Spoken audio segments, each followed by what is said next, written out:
আহ। Sorry uncle, আমি তো আপনাকে মারতে চাইনি ঢিলটা। আমি ওই পাখিটাকে মারতে চেয়েছিলাম, কিন্তু ভুল করে আপনার মাথায় লেগে গেছে। আদ্রিতার মুখে আঙ্কেল ডাক শুনে আদ্র আর রায়হান হা হয়ে গেল। এই মেয়ে বলে কি? তাদেরকে দেখে কি আঙ্কেল মনে হয়? তারা কি এতই বয়স্ক? এই মেয়ের মাথা ঠিক আছে তো? What the hell! এই মেয়ে, তুমি কি বলছো? আমাদের দেখে কি তোমার আঙ্কেল মনে হয়? দাঁতে দাঁত চেপে আদ্র কথা বলল। একে তো তার মাথা ফাটিয়ে দিয়েছে, আর এই মেয়ে কোথা থেকে এসে কি আজগুবি সব কথা বলছে। আরে না, কি যে বলেন আঙ্কেল, আপনাদের তো আঙ্কেলই মনে হয়। আমার তো আরো মনে হচ্ছে আপনি তো বোন মানুষ। কতদিন হলো আপনি দাড়ি শেভ করেন না। আদ্র তার কথা শুনে হক চকিয়ে গেল। মাত্র 2 দিন সে সেভ করে মাত্র 2 দিন সে শেভ করেনি, এতেই একটু খোঁচা খোঁচা দাড়ি বের হয়েছে। এতেই তাকে বন মানুষ বানিয়ে দিল মেয়েটা। কি সাংঘাতিক মেয়ে! এইটুকুনি পিচ্ছি মেয়ে, তার সাহস কত বড়! তারই মাথা ফাটিয়ে দিয়ে তার সাথেই তর্ক করছে, ভাবা যায়? এই মেয়ে, তুমি এবার কিন্তু বেশি বেশি করছো। বেশি বেশি হয়ে যাচ্ছে সব কিছু। একে তো আমার মাথা ফাটিয়ে দিয়েছো কিছু বলছি না বলে, একদম একটা আছাড় দেবো মেয়ে। আদ্রকে রাখতে দেখে রায়হান বলল, আচ্ছা ভাই থাক না, মেয়েটা ছোট ভুল করে ফেলেছে, বাদ দে। বাড়ি চল, তোর মাথাকে ব্যান্ডেজ করতে হবে, অনেক রক্ত পড়ছে। এই মেয়ে ছোট, এই মেয়ে ইচ্ছে করে আমার মাথা ফাটিয়ে দিয়েছে। আবার বলছি ভুল করে নাকি মাথা ফাটিয়ে দিয়েছি। এইটুকু মেয়েটার কথার ধরন দেখলে মনে হয় কত বড় মানুষ, কত বড় সাহস আমার সাথে লাগতে আসে। তুই ছাড় আমাকে, একে আমি দেখে নিব। আরে ভাই, তুইও কি মেয়েটার সাথে ছোট হয়ে গেলি নাকি? মাথা ঠান্ডা কর, বাড়িতে চল। দুই ভাইয়ের কথা কাটাকাটি দেখে অদ্রিতা বুঝতে পারলো এখানে আর কিছুক্ষণ থাকলে তার কপালে দুঃখ আছে। তাই সে সেখান থেকে দৌড়ে চলে গেল। এই মেয়েটাকে ধর, চলে যাচ্ছে। আরে যাক না, ছোট মানুষ। এই, তুই আমাকে ছাড়বি? পরে দেখা যাবে সব। আমি কিছু বলবো না, তুই ছাড় আমাকে। আদ্রর কথা শুনে রায়হান ছেড়ে দিল আদ্রকে। এই মেয়েটার সম্পূর্ণ খোঁজ খবর আমার চাই। কোথায় থাকে, কি করে, এখানে কি করতে এসেছে, সব খবর আমার চাই। আসিফকে বল যেন মেয়েটার সব খোঁজ আমাকে দেয়। ভাই সব হবে, চল আগে বাড়ি চল। তোর মাথা ফেটে গেছে তো, এখনো রক্ত বের হচ্ছে, ব্যান্ডেজ করতে হবে। এই হলো আমাদের গল্পের নায়ক আদ্র খান। খুবই শান্তশিষ্ট, তবে রেগে গেলে তার মতো ভয়ঙ্কর আর কেউ হয় না। রেগে গেলে যেমন ভয়ঙ্কর, তেমনই সুন্দর। শুনেছি মেয়েদের নাকি রেগে গেলে নাক লাল হয়, কিন্তু এখানে তার সম্পূর্ণ বিপরীত। বাবা মায়ের আদরের একমাত্র ছেলে। বয়স খুব একটা বেশি না, মাত্র 20 বছর। উচ্চতা প্রায় 5 ফুট 10। তাকে দেখে মনেই হবে না যে তার বয়স 20 বছর। জিম করা বডি, টকটকে ফর্সা, চোখগুলো গোল গোল, সবচেয়ে আকর্ষণীয় চোখের মণি, যেটা হালকা ধূসর বর্ণের, যা সচরাচর দেখা যায় না। কেউ তার চোখের দিকে তাকালে হিপনোটাইজ হয়ে যাবে। রাজশাহী বিশ্ববিদ্যালয়ের ম্যানেজমেন্ট ডিপার্টমেন্টের প্রথম বর্ষের ছাত্র। আর যার সাথে তর্ক করলো সে হচ্ছে আমাদের গল্পের নায়িকা আদ্রিতা চৌধুরী। যেমন চঞ্চল তেমন দুষ্টু। বাকিটা গল্পে জানতে পারবেন। ড্রয়িং রুমে সবাই বসেছিল। আদ্রকে এভাবে দেখে আদ্রের মা বলে উঠল, আমার ছেলের মাথা এমনভাবে ফাটলো কি করে? কিভাবে রক্ত বের হয়ে শুকিয়ে গেছে? মম, কিছু হয়নি, এত প্যানিক হওয়ার কিছু নেই, আমি ঠিক আছি। বলেই রুমে চলে গেল। আদ্র ছোট হলেও তার মুখের উপর কেউ কথা বলে না। এই জমিদার বাড়িতে দুজনের কথা কেউ ফেলতে পারে না। একজন আদ্রর দাদা আরিয়ান খান, আর দ্বিতীয়জন আদ্র। আদ্রর রাগের কাছে আরিয়ান খানের রাগ তুচ্ছ। আরিয়ান খানও তার উপর কথা বলতে পারে না। সবাই বুঝতে পারে পরবর্তীতে তাদের এই জমিদারি ধরে রাখবে আদ্র। রায়হান, কি হয়েছিল আদ্রের সাথে? ওর মাথা এভাবে কেটে গেল কেমন করে? তেমন কিছু না চাচি, হঠাৎ করে পড়ে গিয়ে মাথায় এমন করে কেটে গেছে। রায়হান ইচ্ছে করে মিথ্যা কথা বলল। এখন যদি তার চাচিকে সত্যিটা বলা হয়, তাহলে তিনি কুরুক্ষেত্র বাজিয়ে দেবেন। তার চাচির মতো ভালো মানুষ হয় না, কিন্তু তার ছেলের ব্যাপারে তিনি খুবই পজিটিভ। রায়হানের কথা শুনে তার সন্দেহ হলো। সত্যি কথা বলছো তো রায়হান? পরে যেন জানতে না পারি তুমি মিথ্যে বলছো আমাকে। না চাচি, আমি মিথ্যা কেন বলতে যাব? রায়হান খুব ভালো করে জানে আদ্র যখন সবাইকে কিছু বলেনি, তাহলে কেউ কিছু জানতেও পারবে না। নিজের রুমে গিয়ে ফ্রেশ হয়ে কপালে অল টাইম ব্যান্ডেজ লাগিয়ে নিল। এই মেয়ে, এভাবে দৌড়ে কোথা থেকে আসছিস? আবার কোনো গন্ডগোল পাকিয়ে এলি? না মা, আমি কিছু করিনি তো। তোকে আমি খুব ভালো করে চিনি, তুই কিছু করেছিস নি। কি করেছিস বল? না মা, সত্যি বলছি আমি কিচ্ছু করিনি। তুমিই বলো, আমার মতো ভদ্রমের কেউ আছে? আমি কি কিছু করতে পারি? ভদ্র মেয়ে এই বাংলাদেশে কেন এই পৃথিবীতে নেই? আজকে তোর বাবা আসুক, তারপর তোর বাবাকে বলছি এই মেয়ে গ্রামে এসে প্রচুর বেয়ারা হয়ে গেছে। না তাসফিয়া, মেয়েটাকে এভাবে বকছো কেন? আমার দিদি ভাইয়ের মতো ভালো মানুষ হয় না। আব্বা আপনার লাই দিয়ে একে মাথায় তুলছেন, পরে দেখবেন এ হাতের বাইরে চলে গেছে। সেটা আমি দেখে নেব। বৌমা, তোমাকে চিন্তা করতে হবে না। আমার দিদি ভাই কতদিন পরে আমাদের বাড়িতে বেড়াতে এসেছে, আর তুমি আমার সামনে ওকে বকছো। দেখো না, তোমার বৌমা আমাকে বকছে, তুমি মাকে বকে দাও দাদু। আব্বুকে বলবো একে যেন ডিভোর্স দিয়ে আমাকে নতুন মা এনে দেয়, তাহলে ভালো হবে। তাসফিয়া চৌধুরী রেগে বুম হয়ে গেল। হ্যাঁ, আমাকে তো ভালো লাগছে না। তোর বাপকে বলিস আরেকটা বিয়ে করতে, তখন দেখবি সৎ মা এসে ভালোবাসবে, বাড়ির সব কাজ করাবে, দেখিনিস। তাসফিয়া, কি হচ্ছে? তুমি কি ওর সাথে ছোট হয়ে গেলে? সে কিছু না বলে সেখান থেকে চলে গেল। দিদি ভাই, এভাবে বলতে হয় না। তোমার মা না, মায়ের মতো কেউ ভালোবাসে না, বুঝলে? দেখো না আমাকে কিভাবে বকে, যেন আমি তার মেয়ে না। বাবাকে সব বলে দেব। বাবা আসুক ঢাকা থেকে, দেখে নিও। আচ্ছা, তুমি বাবা আসলে সব বলে দিও। এখন চলো, দুপুরের খাবার খাবে। সারাদিন বাহিরে ছিলে, এভাবে বাহিরে ঘুরতে হয় না। আদ্রিতা তিরিং বিরিং করে নাচতে নাচতে সোহেল চৌধুরীর হাত ধরে চলে গেল জমিদার বাড়িতে দুপুরের খাবার টেবিলে। আগামীকাল অনুষ্ঠানের আয়োজন করেছি, সবাই জানো নিশ্চয়ই। জি দাদু, তুমি তো আগেই বলেছিলে। আর আগামীকাল অনুষ্ঠান শেষে আমি চলে যাব। এবার বেশি দিন থাকবো না, ছুটি প্রায় শেষ হয়ে গেল। আর কিছুদিন পরে ভার্সিটি খুলবে। ভার্সিটি খোলার কিছুদিন পর সেমিস্টার চেঞ্জ পরীক্ষা হবে। মম, তোমরা কিছুদিন থেকে তারপর ঢাকায় যেও। হ্যাঁ, এবার কিছুদিন থাকবো। রায়হান, তোর ভার্সিটি কোচিং আছে তাই না? ভর্তি কবে? এই তো ভাইয়া, ভর্তি হয়েছি। আর 5 দিন পর থেকেই ক্লাস শুরু হবে। তুমি যাওয়ার 2 দিন পরে আমি চলে যাব। তো আমরা একসাথেই যাই। যেহেতু কোচিং করার সময় আমি আর বাড়িতে আসবো না, একদম পরীক্ষা দিয়ে তারপর বাড়িতে আসব, তাই 2টা দিন বাড়িতে একটু বেশি থাকবো। আচ্ছা ঠিক আছে, দেখে শুনে যাবি রাজশাহীতে। আর রাজশাহীতে গিয়ে আমাকে আগে ফোন দিবে। জি ভাইয়া। মম, আজকে কি জিনা তার পাপার সাথে কথা হয়েছে? হ্যাঁ, কথা হয়েছে। আজকেই বিকেলে আসবে তোমার পাপা আর জিনাত। আগামীকাল তোমার জন্মদিন, আর তারা আসবে না এটা কখনো হয়? কালকে সকাল সকাল সবাই তৈরি হয়ে যেও, আর আদ্র আগামীকাল সকালে আমার সাথে বের হবে। জি দাদু, কালকে তো তুমি দাদির কবর জিয়ারত করতে যাবে। আদ্রর কথা শুনে আরিয়ান খান আর কিছু বললেন না।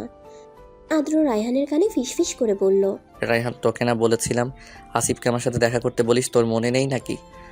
জি ভাইয়া, মনে আছে। রাতে তুমি সব পেয়ে যাবে। কি হয়েছে? সকালতেই দেখছি তোরা দুজন একে অপরের সাথে চিপকে আছিস। গন্ডগোল পাকিয়েছিস নাকি কোনো? মম, তুমি ভালো করেই জানো এগুলো আমার পছন্দ না। আমার ভার্সিটির জন্য কিছু প্রয়োজনীয় জিনিস লাগবে, ওগুলো আসিফকে দিয়ে চিনতে পাঠিয়েছে। আমার লাগবে প্রজেক্ট করতে। আগামীকাল সকালে সবাই রেডি হয়ে থেকো, দাওয়াত আছে আগামীকালকে জমিদার বাড়িতে। জমিদার বাড়িতে আবার কিসের দাওয়াত? তোমরা তো অনেক দিন হলো আসো না, তাই জানো না আগামীকাল জমিদার বাড়ির বড় নাতির জন্মদিন। প্রতি বছর এই দিনে বিরাট আয়োজন করা হয় পুরো শ্যামপুর নগরবাসী আর তার আশেপাশের সব এলাকার দাওয়াত দেন। তাই আগামীকাল দুপুর জন্মদিনের দাওয়াতে আয়োজন করা হয়েছে। গত পরশু আরিয়ান আমাদের বাড়ির সকলকে দাওয়াত দিয়ে গেছে, যাতে তোদের সবাইকে নিয়ে আমি জমিদার বাড়িতে যাই। তোমরাও তো অনেক দিন হলো দেখা করো না। আরিয়ানের সাথে জামিলকে বলো তাড়াতাড়ি রওনা দিতে। ও তো অনেক আগেই রওনা দিয়েছে বাবা, সন্ধ্যার আগেই চলে আসবে। ভাইয়া, ভিতরে আসবো? আয়, ভিতরে আয়। আদ্রর অনুমতি পেয়ে আসিফ রুমের ভিতরে প্রবেশ করলো। বল, কি খবর? ভাইয়া, আপনি যে মেয়েটার কথা বলেছিলেন, মেয়েটার নাম অদ্রিতা চৌধুরী, হাসিব চৌধুরীর নাতি আর জামাল চৌধুরীর মেয়ে, গ্রামে বেড়াতে এসেছি। ওরা ঢাকায় থাকে। জামাল আঙ্কেলের মেয়ে? তাহলে তো আগামীকালকে নিশ্চয়ই ওরা আসবে এই বাড়িতে। জি ভাইয়া, কালকে আসবে ওরা। তুই এখন যেতে পারিস, পরে কোনো দরকার হলে আমি ডেকে পাঠাবো। জি ভাইয়া। আসিফ চলে গেল।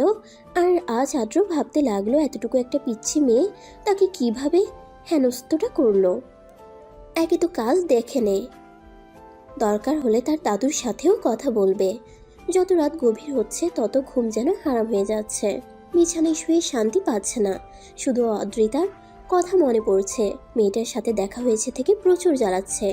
এইটুকুনি পিচ্ছি মেয়ে তাকে জ্বালায়, ভাবা যায়? সামনে না থেকেও জ্বালায়, এই শাস্তি আরও খারাপ হবে না। আদ্র ঘুম আসছে না দেখে বারান্দায় চলে গেল। আকাশে চাঁদ নেই, হয়তো আজ অমাবস্যা। চারিদিকে ঘুটঘুটে অন্ধকার। সে অন্ধকারের দিকে এক ধ্যানে তাকিয়ে আছে, আকাশের দিকে তাকিয়ে আছে আদ্র। কি জানে কি দেখছে, হয়তো উত্তর খুঁজতে ব্যস্ত সে। একটা 12-13 বছরের মেয়ের জন্য সে ঘুমাতে পারছে না। নিজের উপরে রাগ হচ্ছে, সেই সাথে মেয়েটার উপরে রাগ হচ্ছে। কেমন রাগ মিশ্রিত অনুভূতি হচ্ছে, যে অনুভূতির কোনো নাম নেই। নিজেকে কেন নিয়ন্ত্রণ করতে পারছি না। নতুন এক ভোরের আগমন। চারিদিকে হইচই কোলাহলপূর্ণ পরিবেশ। জমিদার বাড়িতে আত্মীয় স্বজন পাড়া প্রতিবেশী দিয়ে পরিপূর্ণ। হবেই তো, জমিদারের বড় নাতির জন্মদিন বলে কথা। আরিয়ান খান কোনো ত্রুটি রাখেননি এই অনুষ্ঠানে। হ্যাপি বার্থডে ভাইয়া, নতুন জীবনের শুভেচ্ছা। আরও একটা বছর চলে গেল, আগামী দিনগুলো ভালো হোক। প্রত্যেক বছরই সবার আগে জিনাত তাকে উইশ করবে। সে ভাই বলতে পাগল। ওকে যদি আদ্র বলে এটা ভুল, আর পুরো পৃথিবীর মানুষও যদি বলে এটা সঠিক, তাও সে মানবে তার ভাইয়ের কথা। থ্যাংক ইউ মাই ডিয়ার বোনো। ভাইয়া তাড়াতাড়ি উঠে পড়ো, ড্রয়িং রুমে সবাই তোমার জন্য অপেক্ষা করছে, তাড়াতাড়ি আসো। তুই যা, আমি 5 মিনিটের মধ্যে চলে আসছি। জিনাত আদ্রর কথা শুনে চলে গেল, আর আদ্র ফ্রেশ হতে চলে গেল। গতকাল রাতে তার ঘুম হয়নি। সকালে নামাজ আদায় করার পরে একটু ঘুমিয়েছিল। হ্যাপি বার্থডে আদ্র। লতিফা খান আদ্রকে আদর করে, তারপর পায়েস খাইয়ে দিল। থ্যাংক ইউ মাম। একে একে সবাই আদ্রকে উইশ করতে লাগলো।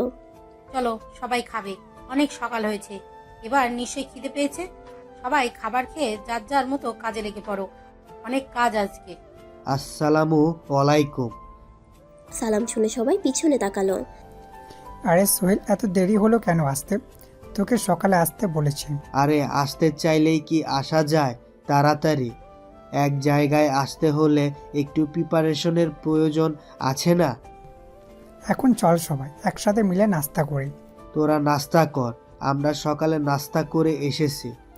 নাস্তা করছিস তো কি হয়েছে, আমাদের সাথে আবার করবি নাস্তা, কোনো সমস্যা? একটু হলেও কিছু খেতে হবে। আদ্র চুপচাপ দাঁড়িয়েছিল। হঠাৎ দেখতে পেল সোহেল চৌধুরীর পেছনে একটা মেয়ে দাঁড়িয়ে আছে। দাদু, তোমার পিছনের ওই পিচ্চি মেয়েটাকে? চিনেও না চেনার ভান করে বলল আদ্র। দাদু ভাই, এটা হচ্ছে তোমার জামিল আঙ্কেলের মেয়ে, আর এ হচ্ছে তোমার আন্টি। তাসফিয়াকে দেখিয়ে বললেন, আসসালামু আলাইকুম আন্টি। জামিল আঙ্কেল আসবে না? আসবে, একটু সময় লাগবে। অদ্রিতা আদ্রকে দেখে ভয় পেয়ে গেছে। যদি গতকালের কথা বলে দেয় তার মাকে, তাহলে তার মা খুব বকবে তাকে। আদ্র তাকে চেনেনি দেখে সে একটু শান্তি পেল। খাবার টেবিলে বসে আদ্র শুধু তার চোখে অদ্রিতাকে দেখল। সে কি করছে তার গতিবিধি লক্ষ্য করলো। তাসফিয়া, তোমার মেয়েটা তো খুব লক্ষ্মী। কি যে বলে না পা, ওর মতো দুষ্টু মেয়ে মনে হয় কেউ হয় না। এত দুষ্টুমি করে সারাক্ষণ, এখানে অপরিচিত মানুষ তো সব, সেই কারণে চুপচাপ আছে। একটু মিশে যাক সবার সাথে, তখন দেখবেন কেমন চুপচাপ আমার মেয়ে। বাচ্চা কাচ্চা একটু দুষ্টুমি না করলে মনে হয় বাড়িটা প্রাণ শূন্য। দেখেন দেখেন, আমার 2 ছেলে মেয়ে জিনাত আর আদ্র এত শান্তশিষ্ট। আমি ভাবতাম যে ছেলে মেয়ে গুলো একটু দুষ্টু হবে, কিন্তু না, তারা তার বাবার মতোই শান্তশিষ্ট। এরকম শান্তশিষ্ট থাকলে কি ভালো লাগে বলেন? জাহিদ খানের দিকে আর চোখে তাকিয়ে কথাগুলো বলল। জাহিদ খান শুধু তার স্ত্রীর কথা শুনে। সে শান্ত প্রকৃতির মানুষ, খুব বেশি কথা বলতে পছন্দ করে না। আসসালামু আলাইকুম, সবাই কেমন আছেন? এত দেরি হলো কেন আসতে? এগুলো ধরেন তো খালা। বাড়ির কাজের লোককে উদ্দেশ্য করে বলল। এত কিছু কেন আনতে হবে? আরে চাচা, অনেক দিন পর আসলাম, খালি হাতে কি আসা যায়? আমি তো আমার বাবার মতোই তো বাবার বাড়িতে আসতে কি মানুষ এত কিছু নিয়ে আসে? আমি কিন্তু মন খারাপ করেছি। তুমি আমাকে আপন ভাবো না, যে তুমি বুঝতে পারছি। চাচা, মন খারাপ করবেন না, আমি তো আপনাকে আপন ভাবি। বাড়িতে এত আত্মীয় স্বজন এসেছে, ছোট ছোট ছেলে মেয়ে আছে, তাই ওদের জন্য সামান্য কিছু ফলমূল নিয়ে আসছে, এর থেকে বেশি কিছু আর আনেনি। রাগ করবেন না চাচা। ঠিক আছে, এবারের মতো মাফ করে দিলাম, পরবর্তীতে যেন ভুল না হয়। জি চাচা, আর ভুল হবে না। এটা কি আমাদের আর্দ্র? হ্যাঁ। অনেক বড় হয়ে গেছে। জাহিদ ভাই, আপনি কেমন আছেন? আমি ভালো আছি, তুই কেমন আছিস? তোকে তো আর দেখাই যায় না, এখন কোথায় আছিস? জি ভাই, অনেক দিন হলো গ্রামে আসি না, প্রায় বছর 10 হলো ঢাকাতেই আছি। ঢাকাতে কোথায় থাকিস? বর্তমানে মিরপুর 8-এ আছি। দেখি আর 2-1 বছর পরে মিরপুর 8-এ যাওয়ার চিন্তাভাবনা আছে। আরে ভাই, আপনারা মিরপুর 7-এ থাকেন আর আমরা তো মিরপুর 8-এ থাকি। এত বছর হলো দুজন পাশাপাশি থাকি, কোনোদিন দেখাও হলো না। জি ভাবি, একদিন বেড়াতে আসবেন আমাদের বাসায়। এত কাছাকাছি থাকি অথচ আমাদের মধ্যে কোনো যোগাযোগ নেই, এটা কোনো কথা? এবার ঢাকায় গিয়ে আমাদের বাড়িতে বেড়াতে আসিস। অনেক দিন হলো দুই ভাইয়ের দেখা হয় না, ঢাকায় দেখা সাক্ষাৎ হলে ভালোই হলো। সারাদিন কেটে গেল সবার ব্যস্ততায়। এত এত আয়োজন, বাড়ির ছেলে মেয়ে বউ সবাই মিলে হাতে হাতে একসাথে কাজ করলো। রাতে আরিয়ান, তাহলে আজকে আমরা আসি? না, আজকে তোর এখানে থাকবে, তোদের সাথে জরুরি কিছু কথা আছে আমার। কি এমন জরুরি যে বাড়িতে যাওয়া যাবে না? আজকে রাতটা তোরা এই বাড়িতেই থাক, সকালে কথা হবে এই বিষয় নিয়ে। আজকে সবাই ক্লান্ত, আগামীকাল সবাই ড্রয়িং রুমে উপস্থিত থাকবে। জীবন থেকে চলে গেল আরও একটা দিন। পরের দিন সকালে ড্রয়িং রুমে বাড়ির সকল উপস্থিত আছে এখানে। জি বাবা, সবাই এখানে আছি। আদ্রিতা, দাদুভাই কই? চাচা, আদ্রিতা এখনো ঘুমে। আচ্ছা, দাদুভাই ঘুমাক, ওর এখানে তেমন কোনো প্রয়োজন নেই। আদ্রু, তুমি আমার পাশে এসে বসো। আরিয়ান খানের কথা শুনে আদ্রও তার পাশে গিয়ে বসলো। আমার কথা শেষ না হওয়া পর্যন্ত কেউ একটা কথাও বলবে না আশা করি। আমার কথা সবাই মানবে। সোহেল হাসিবের সাথে আমার কথা হয়েছিল। যারা ছেলে বা মেয়ে হোক, আমাদের দুই পরিবারের সাথে তাদের বিয়ে দেওয়া হবে, কিন্তু আল্লাহ হয়তো চাইতে না যে আমাদের কারো মেয়ে হোক। তোর তো কোনো সন্তানই দিল না আল্লাহ, আর আমার দুই ছেলে, হাসিবের এক ছেলে। তাই আমাদের মনের আশা পূরণ করতে পারলাম না কেউ। এখন আমি আশা পূরণ করতে চাইছি, দুই পরিবারের মধ্যে বন্ধুত্ব সম্পর্কে, আত্মীয়তার সম্পর্কে রূপান্তরিত করতে চাচ্ছি। এটা তো ভালো কথা, কিন্তু কার সাথে?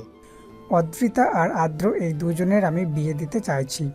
আরিয়ান খানের কথা বলার সাথে সাথে সকলের মাথায় যেন আকাশ ভেঙে পড়ল। তোর মাথা ঠিক আছে আরিয়ান? ভেবে দেখ, তুই আদৌ ছোট, ওরা সংসার জীবনে কিছুই বুঝবে? আমি তো বলিনি যে এখন সংসার করতে হবে। তুই আসলে কি বলতে চাস? তুই জমিদার হয়ে অন্যায় করতে পারবি দুটো বাল্যবিবাহ, যেখানে তুই অন্যায় রোধ করিস? আমি তো বলিনি যে আমি বাল্যবিবাহ দেব ওদের, শুধু ধর্ম মতে বিয়ে হবে আর তারপর যে যা বাড়িতে থাকবে। তোমরা সবাই কি বলো? চাচা, আমি আপনাকে সম্মান করি, কিন্তু এখানে আমার মেয়ের জীবনের প্রশ্ন। আমার মেয়ের মাত্র 13 বছর বয়স, ও এখন এসবের কিছুই বোঝে না। হ্যাঁ বাবা, আদ্র ছোট, ওদের ঘাড়ে এখন বিয়ে নামক বোঝাটা না চাপিয়ে দিলে হয় না। আমার শরীর ভালো যাচ্ছে না, আল্লাহ আমাকে কখন ডেকে নিয়ে নিয়ে যান তার তো কোনো ঠিক নেই, নিঃশ্বাসের কোনো বিশ্বাস নেই। তাই আমি চাই ওদের বিয়েটা দিতে। এই বিয়ের কথা কেউ জানবে না, শুধু আমরা দুই পরিবার বাদে। যখন ওরা পূর্ণবয়স্ক হবে তখন বড় আয়োজন করে ধুমধাম করে এ বাড়িতে আনা হবে। আর রইল বাল্যবিবাহ, শুধু ধর্মের মতে বিয়ে হবে, এখানে তো কোনো সমস্যা নেই। আরিয়ান খানের কথা শুনে জাহিদ খান আর কিছু বলল না। সে বরাবরই তার পিতাকে সম্মান করে। সে জানে তার পিতা কখনো ভুল সিদ্ধান্ত নেবে না। আমি মেনে নেব একটা শর্তে, এই বিয়ে হওয়ার পরে কেউ কারোর সাথে কোনো দেখা হবে না। অদ্রিজা যখন ভার্সিটিতে ভর্তি হবে তখন অনুষ্ঠান করে নিয়ে আসতে পারবেন, তার আগে অদ্রিজা এই বাড়িতে আসবে না। আদ্র আর অদ্রিজা কোনোভাবে কেউ কারোর সাথে যোগাযোগ করতে পারবে না। আমি রাজি শর্তে। আশরিফ? জি দাদা। কাজী ডাক, আজকে বিয়ে হবে। জি দাদা, এখনই যাচ্ছি। আদ্র, তোমার কোনো অসুবিধা আছে এই বিয়েতে? আমি জানি তুমি যে সিদ্ধান্ত নেবে ভেবেচিন্তে নেবে। আশা করি এতে আমার ভালো হবে, কোনো খারাপ হবে না।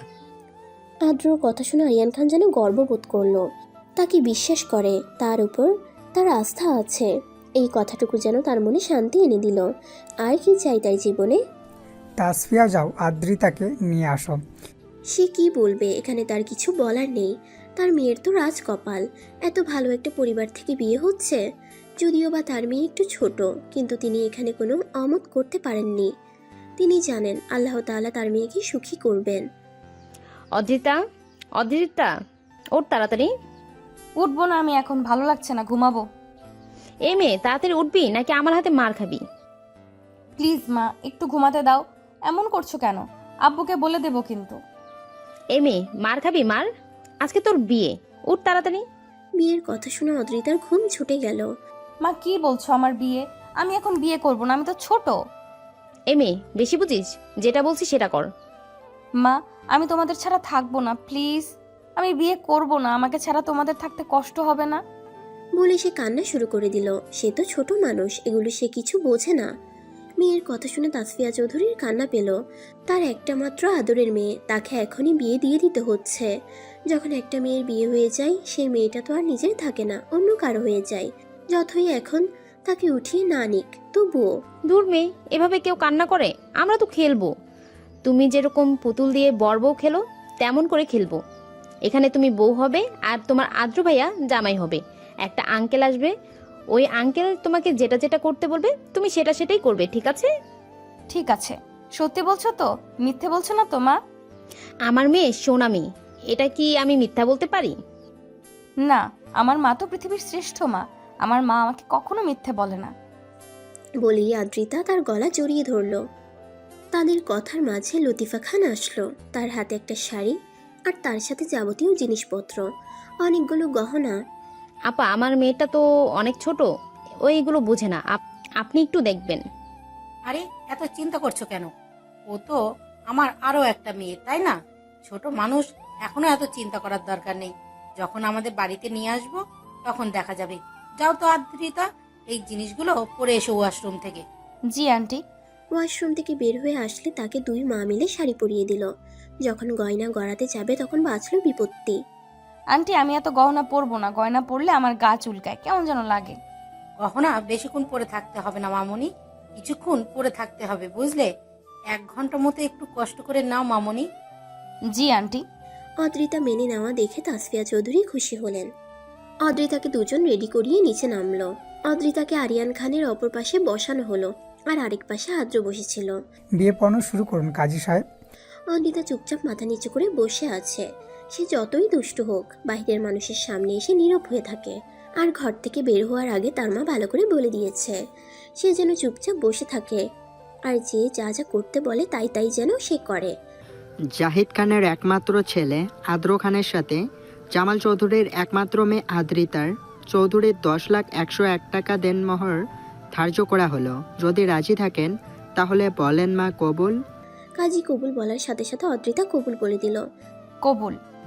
আরও একবার বলেন কবুল। কবুল কবুল। আদ্রকে উদ্দেশ্য করে বলল কাজী সাহেব। আপনি কি এই বিয়েতে রাজি? যদি রাজি থাকেন তাহলে কবুল বলেন। কাজীর কথা শুনে আদ্র কিছুক্ষণ চুপ করে থাকলো। তারপর আর কিছু না ভেবে পরপর কবুল বলে দিল। কবুল কবুল কবুল। তাদের কবুল বলার সাথে সাথে সকলে আলহামদুলিল্লাহ বলল। তারপর কাজী সাহেব তাদের সুখের জন্য মোনাজাত ধরল। আজ থেকে এরা দুজন ধর্মীয় মতে স্বামী স্ত্রী। আল্লাহ এদের দাম্পত্য জীবন যেন সুখের হয়, এরা যেন একে অপরের পরিপূরক হয়ে থাকতে পারে। আল্লাহ এদের সকল আশা তুমি পূর্ণ করো, এদের সংসারে তুমি বরকত দিও, সুখ দুঃখে যেন তারা একসাথে পার করতে পারে। আমিন। সকলে আমিন বলল। তারপর বাজার থেকে কিনে আনা খুরমা দেওয়া হলো সকলকে। বউ মা ওকে রুমে নিয়ে যাও। লতিফা আর তাসফিয়া দুজনে মিলে অদ্রিতাকে রুমে নিয়ে গেল। রুমে নিয়ে গিয়ে সবকিছু পাল্টে ফ্রেশ হতে বলল অদ্রিতাকে। আমাদের খেলা শেষ। অদ্রিতার কথা শুনে লতিফা তাসফিয়ার দিকে জিজ্ঞাসু দৃষ্টিতে তাকালো। তারপর তাসফিয়া বলল, আসলে আপা ও অনেক কান্নাকাটি করছিল, পরে আমি ওকে বলছি এটা খেলা, পুতুল পুতুল খেলা। ও যেমন পুতুল পুতুল খেলে তেমনই এটা খেলা। এটা কিন্তু ঠিক হয়নি তাসফিয়া, ও ছোট হলে ওকে এটা বোঝানো উচিত ছিল। যা হওয়ার হয়ে গেছে, পরে ওকে বুঝিয়ে সব বলে দিও। জি আপা। আন্টি গয়নাগুলো আপনি নিয়ে যাবেন না? আমার তো গয়না পরতে ভালো লাগে না, এগুলো আপনি নিয়ে যান। না আম্মু, এগুলো তোমার, আমি তোমাকে উপহার হিসেবেই দিয়েছি। আজকে থেকে আমরা বেআইন হয়ে গেলাম ভাই। হ্যাঁ আয় কোলাকুলি করি, বেআইন হলাম। যদি কোলাকুলি না করি তাহলে হয়? তারপর দুজনে মিলে কোলাকুলি করলো। আজকে হাসিব বেঁচে থাকলে কত খুশি হতো। আরিয়ান খানের কথা শুনে জামিল চৌধুরীর মন খারাপ হলো। আজকে তার বাবা বেঁচে থাকলে কত ভালো হতো। তারপর সবাই মিলে দুপুরের খাবারের আয়োজন করলো। অদ্রিতা নিজের মতো করে ঘোরাফেরা করছে, তাকে কেউ কিছু বলছে না। এক সময় ঘুরতে ঘুরতে রুমের কাছে গেল, রুমে উকি মারল। এ বাড়ির সবার রুমের থেকে রুমটা ইউনিক ডিজাইন। আধুনিক হাতে সাজিয়েছে তার ঘর। তার ঘরে কাউকে সে ঢুকতে দেয় না। অদ্রিতা চুপি চুপি আদ্র রুমে ঢুকলো। দেখলো রুমে কেউ নেই। রুমে কিছুক্ষণ ঘুরে তারপর বারান্দায় গেল। বারান্দায় যেতেই সে তো মহা খুশি। এত এত ফুল গাছ, তার পছন্দের লাল গোলাপ গাছ। শুধু যে লাল গোলাপ তা নয়, এটা গোলাপের একটা রাজ্য। লাল গোলাপ, সাদা গোলাপ, হলুদ গোলাপ, গোলাপি গোলাপ, খয়েরি গোলাপ, লাল সাদা গোলাপ, অর্কিড। তার তো এত ফুল গাছ দেখে খুশিতে নাচতে ইচ্ছে করছে। হঠাৎ পিছন থেকে কেউ বলে উঠল। কি করছো এখানে? পিছনে ঘুরে আদ্রকে দেখে চমকে গেল অদ্রিতা। ভয় পেল যদি আদ্র সেদিনের জন্য তাকে বকে। না কিছু না, আমি তো ফুল দেখছিলাম। মাথা নিচু করে কথাটা বলল। এতক্ষণে অদ্রিতাকে ভালো করে খেয়াল করলো আদ্র। অদ্রিতা ছোট হলেও তার চুল অনেক ঘন আর পিঠের মাঝখান পর্যন্ত। গায়ের রং ধবধবে ফর্সা।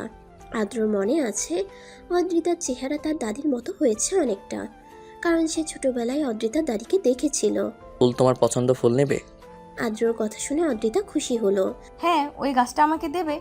লাল গোলাপ দেখিয়ে বলল। যদি না দিই তাহলে? অদ্রিতা আদ্রর কথা শুনে তার মন খারাপ হয়ে গেল। সে কিছু না বলে যেতে নিলে আদ্র পিছন থেকে বলল। অদ্রিতা কোথায় যাচ্ছ? আমার কথা শোনো।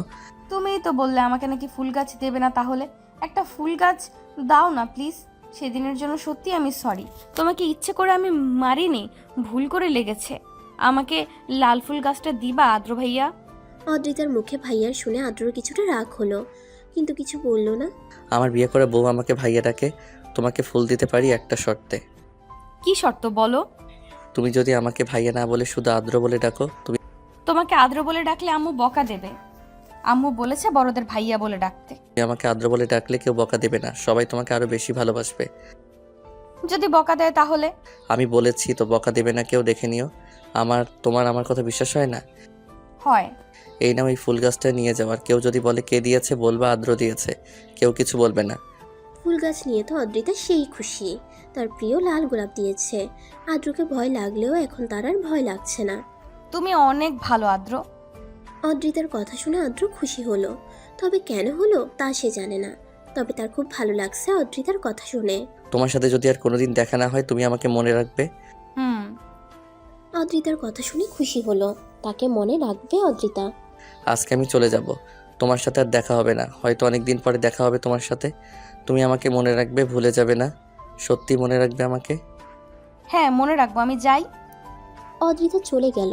তার যাওয়ার পানে আদ্র কিছুক্ষণ তাকিয়ে রইল, তারপর একটা দীর্ঘশ্বাস ছাড়লো। হয়তো অদ্রিতা মনে রাখবে, হয়তো বা না। অদ্রিতা ফুল গাছটা নিয়ে ড্রয়িং রুমে আসলো। উদ্রিতা, ফুল গাছ কই পেলে তুমি? এটা তো মনে হয় আদ্র ভাই আর ফুল গাছ। হ্যাঁ, এটা আদ্রর ফুল গাছ আমাকে দিয়েছে আর বলেছে যত্ন করে রাখতে। এটা নাকি সে আবার পরে এসে দেখবে। আদ্র তোর বড় না, তুই সবার সামনে আদ্র বলে রেখেছিস। আদ্র কিন্তু রেগে যাবে। আদ্র ভাইয়া বলবি। না, আদ্র রাখবে না। আমি ভাইয়া বলেছিলাম। আমাকে বলেছে আমি যেন তাকে আদ্র বলে ডাকি। আমি বলেছিলাম তুমি বকা দিবে, কিন্তু আদ্র বলল তুমি নাকি বকা দেবে না, তাই আদ্র বলছি। অদ্রিতার কথা শুনে সবাই খুশি হলো। হয়তো এই বিয়েতে মত ছিল আদ্রর। লতিফা খান মনে মনে খুশি হলো, মুচকি হাসলো। তানিয়া চৌধুরী মুচকি হাসলো অদ্রিতার কথা শুনে। আচ্ছা, তুই আদ্র বলে রাখিস। দেখো মা, আদ্র আমাকে এই সুন্দর গাছটা দিয়েছে, আমার পছন্দের ফুল গাছ। খুব সুন্দর না? আদ্র খুব ভালো, আমাকে একটুও বকেনি। এটা আমি বাসায় নিয়ে যাব। আচ্ছা ঠিক আছে, তুই নিয়ে যাস। এটা কিন্তু শুধু তোমার পছন্দের ফুল না অদ্রিতা, এটা কিন্তু আমার ভাইয়েরও পছন্দের ফুল। আমার ভাই তার পছন্দের জিনিস কাউকে দেয় না, তোমাকে দিয়েছে, তার মানে তুমিও তার পছন্দের। জাহিদ খান লতিফা খানের পাশেই ছিলেন। দেখেছো তোমার ছেলে তার বউকে কত ভালোবাসে, নিজের পছন্দের ফুল গাছটাও দিয়ে দিয়েছে। তোমার মনে আছে গতবার তোমার ভাইয়ের মেয়ে এই ফুল গাছটায় হাত দিয়েছিল দেখে কি কাণ্ডটাই না করেছিল, আর আজ দেখো নিজের বউকে ঠিকই দিয়ে দিয়েছে। এটা কিন্তু তোমার ছেলে আর ছেলের বউ হয়, ভেবেচিন্তে কথা বলো, বুঝেছো? আমার ছেলে আর বৌমাকে দেবো না তো কাকে দিব? আজ বুড়ো বলে কেউ ভালোবাসে না। এটা কেমন কথা? ভালো না বাসলে এত বছর সংসার করছি তোমার সাথে, তোমার বাচ্চা পয়দা করলাম, এগুলো কি ভালোবাসা না? যাও, এইগুলো কি বলো তুমি? জাহিদ খানের কথা শুনে লতিফা খান আবাল হয়ে গেল। এই লোক আবার কি ভাঙ ধরছে, নিজেই করলো সব, এখন তাকেই দোষ দিচ্ছে। যা বাবা। বিকেলে চলে যাচ্ছি, সাবধানে থেকো, কিন্তু ভালো থেকো। আমাকে বলে যেও না কিন্তু, আমাদের আর দেখা হবে না। আচ্ছা আচ্ছা। সবাই যার যার গন্তব্যে চলে গেল। ভাগ্যে কি আছে, অদ্রিতা কি মনে রাখবে আদ্রকে? তাকে সে তো কথা দিয়েছে অদ্রিতা। কেটে গেছে 8টি বছর।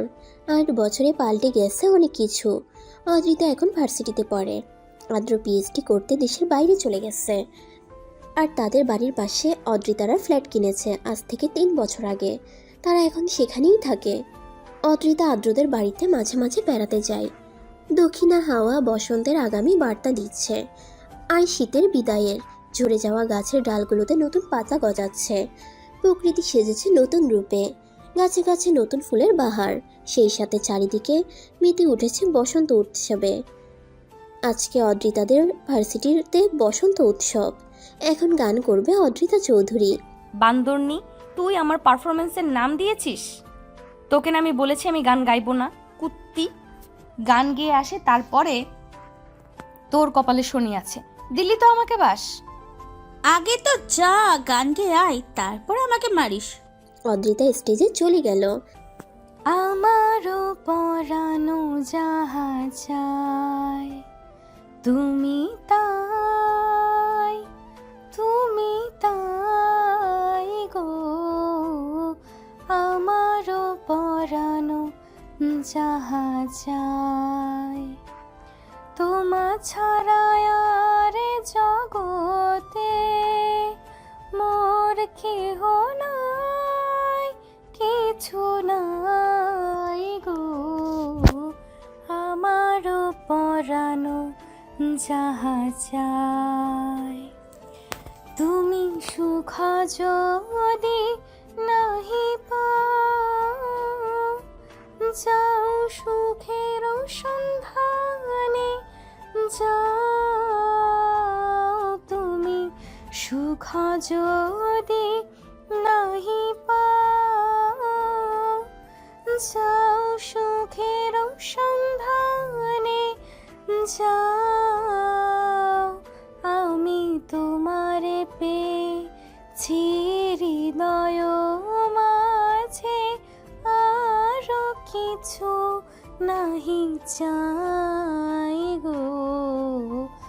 আমারও পরানো যাহা চাই।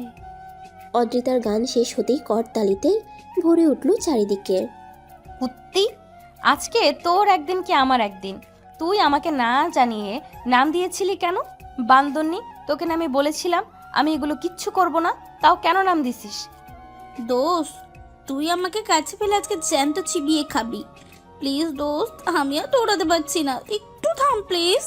তোকে একবার হাতের কাছে পাই, তোর পিঠের চামড়া তুলে ফেলবো। আজকে তুই আমাকে এত বড় বাস না দিলেও পারতি আজকে। দৌড়াতে দৌড়াতে আদিবাকে একসময় আদি ধরে ফেলল। আর মারিস না দোস্ত, হার মারলে আমি মরেই যাব। তখন তুই আমাকে কোথায় পাবি? অত্রি, তোরে আমি পায়ে ধরি, হার মারিস না। আর এমন করবি বল আমার সাথে? মা আমাকে বারবার বলছে আমি যেন গান না করি। এখন যদি মা জানে যে আমি গান করছি, আমার বদলে কি তুই বকা খাবি বল? বলেই ধরাম করে পিঠে একটা কিল বসিয়ে দিল আদিবার। তারা দুজন মারামারি করছিল। হঠাৎ দেখতে পেল আদিত্য তাদের দিকে এগিয়ে আসছে। আরে দোস্ত, এটা আদিত্য ভাইয়া না? এদিকে আসছে কেন? প্রপোজ করবে নাকি? দেখিস আমার কথা মিলিয়ে নিস। তোকে প্রপোজ করবে দেখিস? এখন পর্যন্ত আমাকে একটা প্রপোজ পেয়েছি, আমার ফাটা কপাল। তাদের কথার মাঝে আদিত্য এসে দুজনের সামনে দাঁড়ালো। তার হাতে একটা গোলাপ ফুলের বুকে ছিল। বুকেটা আদিবার দিকে এগিয়ে বলল, আদিবা ভাই, এটা তোমার জন্য। আমার জন্য মানে? মানে কালকে তোমার একটু সময় হবে আমাকে দেওয়ার জন্য? তোমার সাথে কিছু কথা ছিল। না তো ভাইয়া, কালকে আমার ওনার সাথে একটু ঘুরতে যাব তো, তাই আর কি। পরশু সময় হবে, তাহলে আগামী পরশু দেখা করি। লজ্জা লজ্জা ভাব করে আদিবা কথাগুলো বলল। তোমার উনি মানে বুঝলাম না ঠিক। আমার উনি মানে আমার ফিয়ন্সে। তোমার বিয়ে ঠিক হয়েছে? জি ভাইয়া, এই তো আর কিছুদিন পরে আমাদের বিয়ে হবে। সবাইকে দাওয়াত দিব, আসবেন কিন্তু। আদিত্য আর কিছু না বলে সেখান থেকে তাড়াতাড়ি চলে গেল। সে চলে যেতে তারা দুই বান্ধবী হাসিতে ফেটে পড়ল। এটা কি হলো? তুই ভাইয়াকে মিথ্যা কথা বললে কেন? আরে ধুর, এর সাথে প্রেম করবে কে? একটা প্লে বয়, তুই জানিস না? না তো, আদিত্য ভাইকে দেখে তো মনে হয় ওনার মতো সহজ সরল আর কেউ নেই। তাহলে তুই তো জানিস না, আমাদের ক্লাসে তোরা আসে না, মেয়েটার সাথে আদিত্যের রিলেশন ছিল, ব্রেকআপ হয়েছে। তুই যে একদিন ভার্সিটিতে আসিসনি, সেদিন কি একটা কাণ্ড হয়েছিল ভার্সিটিতে তোরা আর আদিত্যকে নিয়ে। আদিত্য একটু সুন্দর বলে সবাই তার জন্য ফিদা। কি জানি এই সাদা মূলায় মেয়েরা কি পায়। আর দেখ কেমন ভাব করে থাকে, মনে হয় যে ভোলা ভোলা। এই জন্যই মেয়েরা বেশি পাগল হয়। দেখিস তোর ভাগ্যে সাদা মুলা পড়বে। সেটা তখন দেখা যাবে, এখন চল বাড়ি যাব, সন্ধ্যা হয়ে যাবে। দেখ না তুই কত প্রপোজ পাস, আর আমি একটাও প্রপোজ পাই না। এই জীবন নিয়ে কি হবে যদি একটা প্রপোজ না পাই? তুমি প্রপোজ পাও না ঠিক, কিন্তু তুমি তো বিয়ে করে নিয়ে বসে আছো। দুলাভাই কবে দেখাবি বল সেটা। আদিবার কথা শুনে অদ্রিতা একটু লজ্জাই পেল। ভার্সিটিতে ওঠার পর আদ্রের সম্পর্কে অদ্রিতা সবকিছু বলে দিয়েছে আদিবাকে, যে সে বিবাহিত। সেদিন অদ্রির কথা শুনে আদিবা অবাক হয়ে গিয়েছিল। তার থেকে বেশি অবাক হয়েছিল তো এটা শুনে, বিয়ে হয়েছে কিন্তু তাদের মধ্যে কোনো যোগাযোগ নয়। কেমনে কি হয় ভাই? আচ্ছা আদৌ আমাকে দুলাভাই তো কোনো সমস্যা নাই? সমস্যা মানে কেমন সমস্যা? না, এই যে তোর সাথে সেই 3 বছর আগে দেখা করে গিয়ে বিদেশে পাড়ি জমিয়েছে, আর তার কোনো খোঁজ খবর নেই না। এত সুন্দর একটা মেয়েকে রেখে কেউ কি বিদেশে এইভাবে থাকতে পারে? আমার তো মনে হয় দুলাভাইয়ের কোনো প্রবলেম আছে। আদিবার কথা শুনে অদ্রিতা তার মাথায় একটা থাপ্পড় মারলো। বেশি পেকে গেছিস তাই না? তোর বিয়ে দিতে হবে, দাঁড়া আন্টিকে বলি তোর জন্য ছেলে দেখতে। তুই বিয়ে কর, তোর যদি কোনো দেবর থাকে তার গলায় আমি ঝরে পড়বো, তারপর তো যেন একসাথে থাকবো, ভালো হবে না? আমার তো দেবর আছে রায়হান ভাই, তুই কি 2 চোখে দেখতে পারিস না? ওই হাদারামকে বিয়ে করবে কে? হাদারাম তো ঠিক মতন কথাই বলতে পারে না, আবার তার সাথে প্রেম বিয়ে, বাচ্চা পয়দা করতে পারবে নাকি তাই সন্দেহ। বলেই চোখ টিপ মারলো আদিবা। দুজনে কথা বলতে বলতে গেটের কাছে আসতে অদ্রিতার পা হঠাৎ থমকে গেল। সে দাঁড়িয়ে থেকেও বুঝতে পারলো তার শরীর অস্বাভাবিক রকম কাঁপছে। কি রে, এভাবে দাঁড়িয়ে গেলে কেন? চল তাড়াতাড়ি বাসায় যেতে হবে, দেরি হলে তোর মা আমার মা দুজনেই বকবে। কি রে, আমার কথা শুনতে পাচ্ছিস না? একটু বিরক্ত নিয়ে কথাগুলো বলল। আদিবা তার কথা শুনছে না দেখে একটু ঝরে ধাক্কা দিল অদ্রিতাকে। কিছু বললি? এতক্ষণ যে আমি এত কথা বকবক করলাম, তুই কি শুনিস না আমার কথা? আদিবা হঠাৎ খেয়াল করলো তাদের সামনে একটা ছেলে এসে দাঁড়িয়েছে। হাই শালিকা, কেমন আছো? আদিবা আদ্রকে ছবিতে দেখেছে। একজনকে ছবিতে দেখলে সহজে চেনা যায় না। লে ভাই, আপনি কে যে আমাকে শালিকা শালিকা করছেন? আমি কি আপনাকে চিনি নাকি? আপনি আমার বোনের জামাই না বান্ধবীর জামাই? আমার তো বোনই নেই, একটা মাত্র বান্ধবী আছে, ওর তো অনেক আগেই বিয়ে হয়ে গেছে। আদিবা আর কিছু কথা বলতে যাবে তার আগে অদ্রিতা তার কথা শুনে তার হাত চেপে ধরলো। আমি তোমার বোনের জামাই না, তোমার সামনে দাঁড়িয়ে থাকা তোমার বেস্ট ফ্রেন্ডের হাজবেন্ড। আদ্রর কথা শুনে আদিবা বিষম খেলো। হারিয়ে যাওয়া দুলাভাই নাকি আপনি? আরে দুলাভাই, আপনি আসলে, আমি তো আপনাকে চিনতেই পারিনি। আপনি আমাকে চিনলেন কেমন করে? আপনাকে আমি অদ্রিতার মোবাইলে দেখেছিলাম তো, যার কারণে আপনাকে চিনতে পারিনি। ওহো, ভুলেই তো গেছে, আপনি আমাকে চেনেন মিয়া। আপনার বউকে দেখে আমাকে চিনতে পেরেছেন তাই না? মোটেই না, আমি আগে থেকেই তোমাকে চিনি। কিভাবে? সেটা অন্য কোনো দিন বলবো অদ্রিতা। তার মুখে নিজের নাম শুনে শরীরে কাঁটা দিয়ে উঠল। আদ্রর সাথে তার দেখা হয়েছিল সে যখন ক্লাস 9-এ পড়ে, তখন হয়তো দেখা হতো না, কিন্তু আদ্র দেশের বাইরে চলে যাবে তাই তাকে জোর করে তার মা আন্টির সাথে এয়ারপোর্টে পাঠিয়েছিল। সেদিন প্রথম আদ্র সবার সামনে অদ্রিতাকে জড়িয়ে ধরেছিল। সেই জড়িয়ে ধরার দৃশ্য অদ্রিতা এখনো ভুলতে পারে না। অদ্রিতা মাথা নিচু করে বলল, জি। চলো কোথায় যাব? বাসায় যাব। কোন বাসায়? তোমাদের বাসায়। কেন, আমাদের বাসায় যেতে চাইছো নাকি? অদ্রিতা নিজের বোকা বোকা প্রশ্নই নিজেই অবাক হলো। সেই সাথে আদ্রর কথাই একটু লজ্জা পেল। না, সেটা বলতে চাইনি আমি। তাহলে কি বলতে চেয়েছিলে? শালিকা, তুমি আমাদের সাথে চলো। না ভাইয়া, আমি কাবামে হাড্ডি হতে চাইছি না, আপনারা দুজনা যান, আমি একাই যেতে পারবো। তুই চল আমাদের সাথে, কোনো সমস্যা হবে না। চলো, কোনো সমস্যা নেই। এতদিন পরে আপনাদের দুজনের দেখা, একটু আলাদা টাইম স্পেন্ড করবেন না? আমি সেখানে কাবামে হাড্ডি হয়ে কিভাবে যাব? আপনারা যান, আমি একাই চলে যেতে পারবো। তোমাকে একা ছেড়ে দিই কিভাবে বলো? দাঁড়াও 1 মিনিট। আদ্র একটা রিক্সা ঠিক করে দিয়ে আদিবাকে রিক্সায় উঠিয়ে দিল। মামা, আমার শালিকাকে দেখে শুনে নিয়ে যাবেন। আমার শালিকের কিছু হলে কিন্তু আমার ভাই বিপত্নী হয়ে যাবে। আদ্রের কথায় কিছুই বুঝলো না আদিবা। রিক্সা চলতে শুরু করলো। রিক্সা চলে যেতেই আদ্র গিয়ে আদ্রিতার হাত ধরলো। তার হাত ধরতেই তার শরীরে বিদ্যুৎ খেলে গেল। আদ্র তাকে গাড়িতে বসিয়ে দিয়ে নিজে গিয়ে ড্রাইভিং সিটে বসলো। শালি কিন্তু আমার সেই ভালো, আমাদের জন্য অনেক ভাবে, আমাদের একা থাকতে দিয়ে চলে গেল। চলো কোথাও ঘুরে আসি। সন্ধ্যা হয়ে যাচ্ছে, মা বকা দেবে রাত করে বাসায় ফিরলে। আন্টি জানে তার মেয়ে তার জামাইয়ের সাথে আছে, কিছুই বলবে না। আদ্রর কথা শুনে অদ্রিতা আর কিছু বলল না। একটা রেস্টুরেন্টের সামনে গাড়ি থামালো। এখানে আমরা কি করব? আমি জানি তুমি কিছু খাওনি, আগে আমরা খাওয়া দাওয়া করবো, তারপরে ঘুরতে যাব। রেস্টুরেন্টের ভিতরে গিয়ে তারা এক কোণায় বসলো, যাতে সহজে কেউ খেয়াল না করে। স্যার আপনাদের অর্ডারটা। 2 প্লেট কাচ্চি বিরিয়ানি, চিকেন সালাদ, শিক কাবাব, নান, গ্রিল চিকেন, থাই স্যুপ আর 2টা আইসক্রিম। অদ্রিতা এত খাবার অর্ডার দেওয়া দেখে হা হয়ে গেল। কিছুক্ষণ পর ওয়েটার এসে সব খাবার দিয়ে গেল। আমরা দুজন মানুষ, এত খাবার অর্ডার দিলেন কেন? এত খাবার কে খাবে? কাচ্চি আর আইসক্রিম তোমার জন্য, বাকি সব আমি খাবো। আদ্রর কথা শুনে অদ্রিতা টাস্কি খেলো, মনে মনে বলল, এই লোক এত খাবার খেয়ে এত ফিট কিভাবে? এত চিন্তা ভাবনা বাদ দিয়ে খাবার খাওয়া শুরু করো। তোমার জামাইয়ের থেকে আরও বেশি খেতে পারে, আর তোমার বর এমনি এত ফিট না, প্রতিদিন জিম করে। অদ্রিতা যেন আরো বড় টাস্কি খেলো। এর সামনে কিছু ভাবাও যাবে না, এ তো দেখি মনের কথাও জেনে যায়। কেমনে কি ভাই? অত ভেবে কাজ নাই, খাওয়া স্টার্ট দাও। আর জামাইকে কখনো কেউ ভাই বলে না, জামাইকে জান, কলিজা, বাবু, আত্মার সোনা এগুলো বলতে হয়। অদ্রিতার মনে হয় এখন অজ্ঞান হয়ে যাবে। সে আর কিছু না ভেবে খাওয়া শুরু করলো।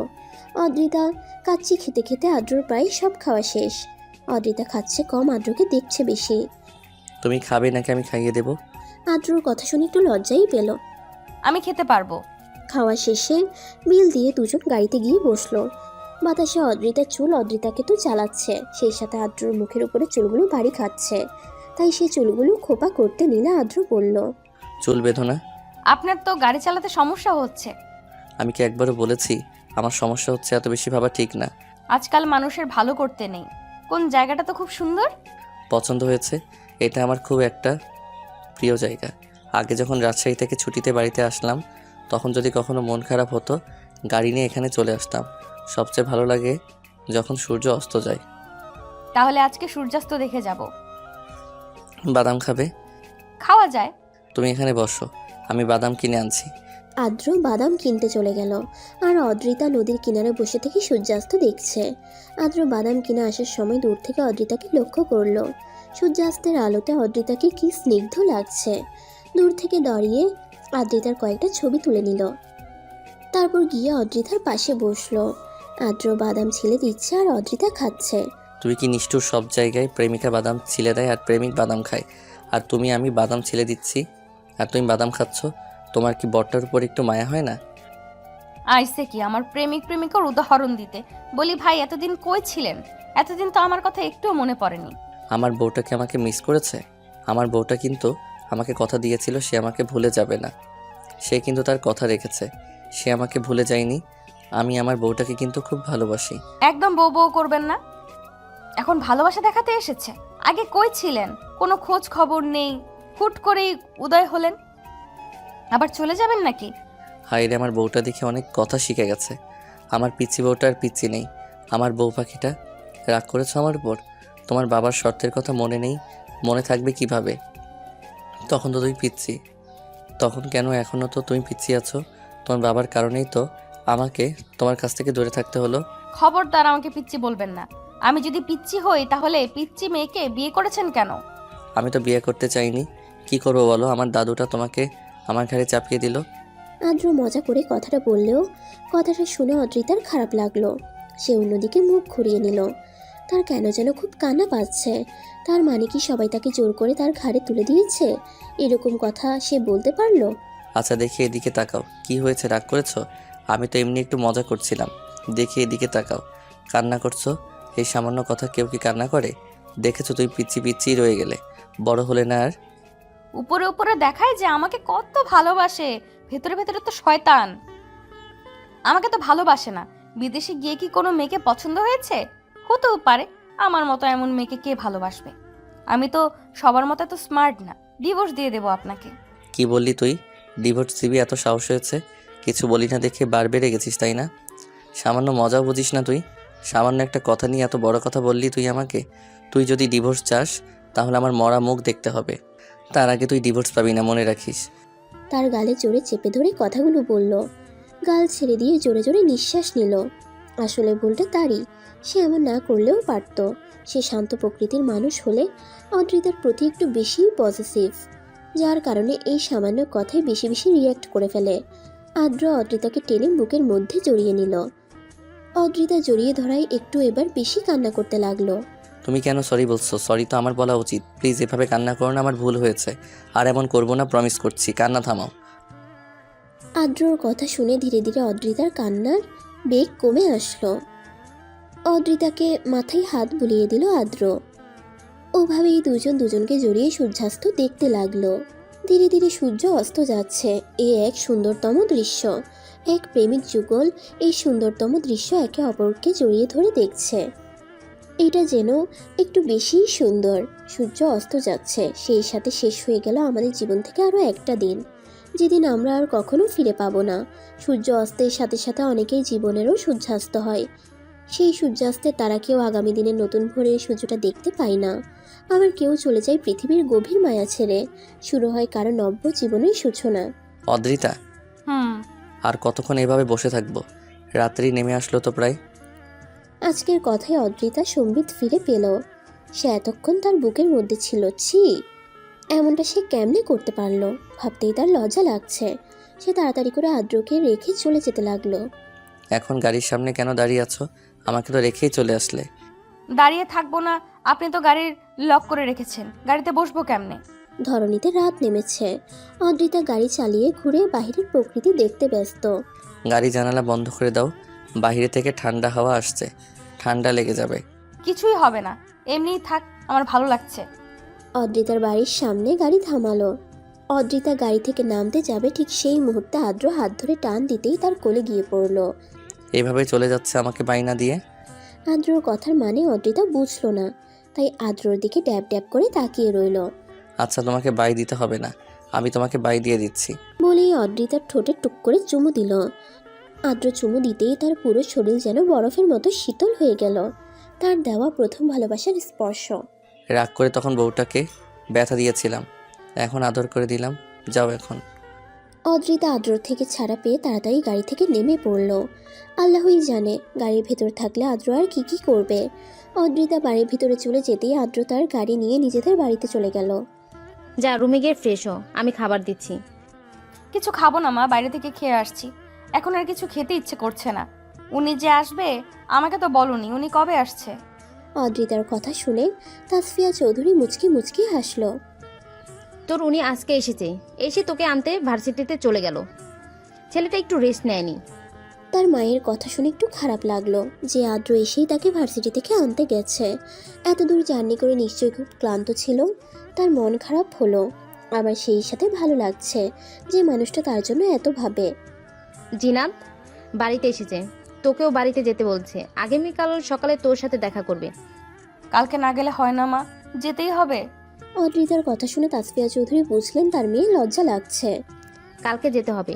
ওই বাড়িতে লতিফা ভাবিও আর বলছে তোকে যেতে কি জানি দরকার আছে। তোমরা যাবে না? তুই তো একাই যাস প্রতিদিন, তাহলে আজকে কেন এমন করছিস? কালকে গেলে কি হবে? আমরা যাব যখন সময় হবে তখন। আরে ভাবি, তোমার আসতে এত দেরি হলো কেন? আমি তোমাকে সেই সকালে আসতে বলেছিলাম। একটু লেট হয়ে গেল আপু। মম, দেখে যাও, আজকে তোমার বৌমার শাড়ি পরে এসেছে, ভাবা যায়? অদ্রিতার কথা শুনে তাসফিয়া চৌধুরী বুঝলেন তার মেয়ের লজ্জা লাগছে।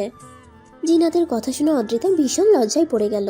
সে এমনিতে আসতে চায়নি, তার উপর শাড়ি পরে তার মা জোর করে পরিয়ে দিল। এখন সবাই তাকে লজ্জাতে ফেলছে।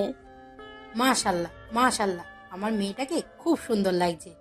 আজকে তো আমার ভাই পাগল হয়ে যাবে। আমার ভাই এমনিতেই তোমার প্রতি পাগল, তুমি বলতে পারো। গতকাল এতটা পথ এসে সে তোমাকে দেখতে তোমার ভার্সিটি পর্যন্ত চলে গেল, ভাবা যায়? অদ্রিতা যেন লজ্জাই পেল। হঠাৎ জিনাতের ফোনে কেউ ফোন করে সে উঠে চলে যায়। এর মধ্যে আদ্র রুম থেকে বলে উঠে, মাম, তোমাকে না কখন বলেছি আমাকে একটা ব্ল্যাক কফি দাও। আর কত সময় লাগবে? দাঁড়া, দিচ্ছি, 5 মিনিট সময় লাগবে। আর তাড়াতাড়ি করো। যা তো মা, ব্ল্যাক কপি করে দিয়াই তো তোর বরকে, আমার কাজ আছে। অদ্রিতাকে কিছু বলার সুযোগ না দিয়ে তিনি চলে গেলেন। অদ্রিতা রান্নাঘরে গিয়ে পানি গরম দিয়ে এদিক ওদিক সবকিছু করতে লাগলো। এই বাড়িতে তার প্রায়ই আসা। লতিকা খান তাকে কখনো রান্নাঘরে ঢুকতে দেয়নি, তাই সে কোথায় কি আছে সেসব সম্পর্কে অবগত নয়। কফি দিতে দেরি হচ্ছে দেখে আদ্র নিচে চলে আসে। এসে দেখলো নিচে কেউ নেই, তাই রান্নাঘরে চলে গেল। রান্নাঘরে গিয়ে আদ্র পুরো স্ট্যাচু হয়ে গেল। একজন শাড়ি পরিহিতা রমণী তার উল্টো দিকে দাঁড়িয়ে কিছু একটা করছে। তাকে দেখিয়ে আদ্র চিনে ফেললো এটা অদ্রিতা। আঁচলটা কোমরে গুজে দিয়েছে, যার কারণে কোমল কোমর দৃশ্যমান। চুলগুলো হাত খোপা করা, দেখতে পাক্কা গিন্নিদের মতো মনে হচ্ছে। আদ্র ধীরে ধীরে অদ্রিতার কোমরে তার শীতলে হাত রাখলো। হাত রাখতেই অদ্রিতা পিছনে ঘুরে ঠাস করে লাগিয়ে দিল, কিন্তু তার হাতের চড় খেয়ে আদ্র স্তব্ধ হয়ে গেল। অদ্রিতাও চড় দিয়ে বোকা হয়ে গেল। সে তো ভেবেছিল অন্য কেউ তার সাথে অসভ্যতামি করছিল। আদ্র আসলে আমি বুঝতে অদ্রিতাকে কিছু বলতে না দিয়ে আদ্র সেখান থেকে হন হন করে চলে গেল। তার খুব খারাপ লাগছে। তাড়াতাড়ি কফি নিয়ে এসে আদ্র রুমে গেল। আসবো। অদ্রিতার কথাই ভেতর থেকে কোনো জবাব পেল না, তাই অদ্রিতা দরজা খুলে রুমের ভিতরে প্রবেশ করলো। রুমের ভিতর কেউ নেই। হঠাৎ বারান্দায় একটা ছায়া দেখতে পেল। সে বুঝে গেল বারান্দায় আদ্র দাঁড়িয়ে আছে, তাই সে ধীর পায়ে বারান্দা থেকে এগিয়ে গেল। আপনার কফি। ওখানে রেখে দাও। অদ্রিতা কফির কাপটা দেওয়ালের উপর রেখে দিল। আসলে আমি বুঝতে পারিনি যে ওটা আপনি ছিলেন। আমি ইচ্ছে করে আপনাকে মারিনি, ভেবেছিলাম অন্য কেউ আমার সাথে। এইটুকু বলেই অদ্রিতা কান্না করে দিল। আদ্র তার কান্নার আওয়াজ শুনে এত তাড়াতাড়ি পিছন দিকে ঘুরে তাকালো। অদ্রিতাকে টেনে বুকের মাঝে জড়িয়ে নিল, মাথায় হাত বুলিয়ে দিয়ে বলল, হুশ, কিছু হয়নি, কান্না করছো কেন? আমি ইচ্ছে করে আপনাকে ব্যথা দেইনি, আমার ভুল হয়েছে। আর এমন হবে না, প্লিজ রাগ করবেন না, এবারে অন্তত মাফ করে দিন। কে বলেছে আমি রাগ করেছি? আমি একটু রাগ করিনি। আমি তো এটা ভেবে খুশি হয়েছি আমার বউটা তার সম্পদ হেফাজতে রেখেছে আমার জন্য। আপনি সত্যিই রেগে নেই তো? আমি মরতে করতে চাইনি। চটটা কিন্তু সেই জোরে ছিল। আমি ভীষণ রকমের রেগে আছি। রাগ করব না যদি একটা কিসি দাও। আজ তার কথার মানে বুঝতে পেরে সে ভীষণ লজ্জা পেল। যাও, আমি রেগে আছি, একটা কিসি না দিলে আমার রাগ ভাঙবে না। আদ্রর কথা শুনে অদ্রিতা তার বাহু থেকে নিজেকে ছাড়িয়ে নিল। তারপর আদ্রকে বলল, আপনি চোখ বোঝেন? কেন? আমি আপনাকে চোখ বন্ধ করতে বলেছি, বন্ধ করবেন। এত বেশি কথা বলেন কেন? অদ্রিতার কথা শুনে আদ্র চোখ বন্ধ করে নিল। চোখ বন্ধ করতেই অদ্রিতা যে গালে আদ্রকে থাপ্পড় মেরেছিল সেই গালে টুপ করে চুমু খেয়ে দৌড়ে চলে গেল। আদ্র ভীষণ শকড হলো। সে ভাবতেই পারেনি যে সত্যি সত্যি চুমু দেবে তাকে অদ্রিতা। বাবা, আমি কিছুদিনের মধ্যে অফিসে জয়েন করতে চাইছি। তুমি আর কতদিন সব দিক সামলাবে? সব ঝামেলা শেষ হোক, তারপর না হয় তুমি অফিসে জয়েন করো। কিসের ঝামেলা ড্যাড? রুদ্রের পরিবার জিনাতকে তুলে নিয়ে যেতে চাইছে। জিনাদের ফাইনাল ইয়ার পরীক্ষা তো শেষ হয়ে গেল, কিন্তু আমি চাইছি তোমার আর আদ্রিতার বিয়েটা আগে হোক। অনেক তো হলো, এখন সংসারটা শুরু করো। দুজনেই বয়স হয়েছে, সংসার করা এটাই উত্তম সময়। তুমি যদি বলো তাহলে আমরা আগামী শুক্রবার আদ্রিতাদের বাড়ি গিয়ে সব কিছু ঠিকঠাক করে আসবো। তোমাদের যা ঠিক মনে হয় করো। তাহলে আগামী শুক্রবারে আমরা আদ্রিতাদের বাড়িতে যাচ্ছি, এটাই ফাইনাল। ওকে মম, আমি একটু বাইরে যাচ্ছি। এখন কোথায় যাবি? কালকে রাতে রায়হানের সাথে কথা হয়েছিল, ওর আজকে আসার কথা। মেবি রওনা দিয়েছে। এখন একটু ঘুরবো, তারপরে রায়হান যখন এসে পৌঁছাবে তখন ওকে নিয়ে একদম বাড়িতে চলে আসবো। আচ্ছা ঠিক আছে, দেখে শুনে যেও, সাবধানে চালাবে। ওকে মম, বাই। আদিবা, শুক্রবারে আমি যেন তোকে আমাদের বাড়িতে পাই। তুই এমনভাবে বলছিস মনে হয় তোর বাড়ি আর আমার বাড়ি কত দূরে। এই বান্ধবী ফোন দিচ্ছিস কেন? আমাদের ফ্ল্যাটে আসতে পারলি না? আসলে আমার ভালো লাগছে না রে, তাই ফোন দিলাম। কেন, কি হয়েছে? তুই আয় আমাদের ফ্ল্যাটে। কে কি হয় তুই জানোস না? ও, বুঝতে পেরেছি। আচ্ছা 2 মিনিট ওয়েট কর, আমি আসছি। আদিবা নিজেদের ফ্ল্যাট থেকে বের হয়ে অদ্রিতাদের ফ্ল্যাটের দরজায় বেল চাপলো। মিসেস তানিয়া গিয়ে দরজা খুলে দিল। আরে আদিবা, ভেতরে এসো। আন্টি, অদ্রিতা কোথায়? দেখো, ও মনে হয় শুয়ে আছে, একটু অসুস্থ তো। আদিবা দৌড়ে অদ্রিতার রুমে চলে গেল। এখন বল, শুক্রবার দিন কেন আসতে হবে তোদের বাড়ি? আসলে শুক্রবার দিন আমাদের বাসায় সবাই আসবে। ও তাই নাকি? নিশ্চয়ই তোর আর আদ্র ভাইয়ের বিয়ের দিন ফেলবে। আমার ভীষণ ভয় করছে আদিবা। কিসের ভয়? বিয়ে হয়ে গেছে আজ থেকে 7-8 বছর আগে, আর তোর এখন ভয় হচ্ছে? তবুও ভীষণ টেনশন লাগছে। যখন বিষয়টা হয়েছিল তখন তো আমি কিছু জানতাম না, তুই তো সবই জানিস। চিন্তা হওয়াটা কি স্বাভাবিক না? হঠাৎ অদ্রিতার ফোন বেজে উঠল। অদ্রিতা ফোন হাতে নিয়ে দেখে আননোন নাম্বার। কে ফোন দিয়েছে রে, দুলাভাই নাকি? কি জানি, চিনি না, দেখ অপরিচিত নাম্বার। দে আমি কথা বলি। বলেই আদিবা অদ্রিতার হাত থেকে ফোনটা নিয়ে নিল। হ্যালো, কে রে? হ্যালো অদ্রিতা।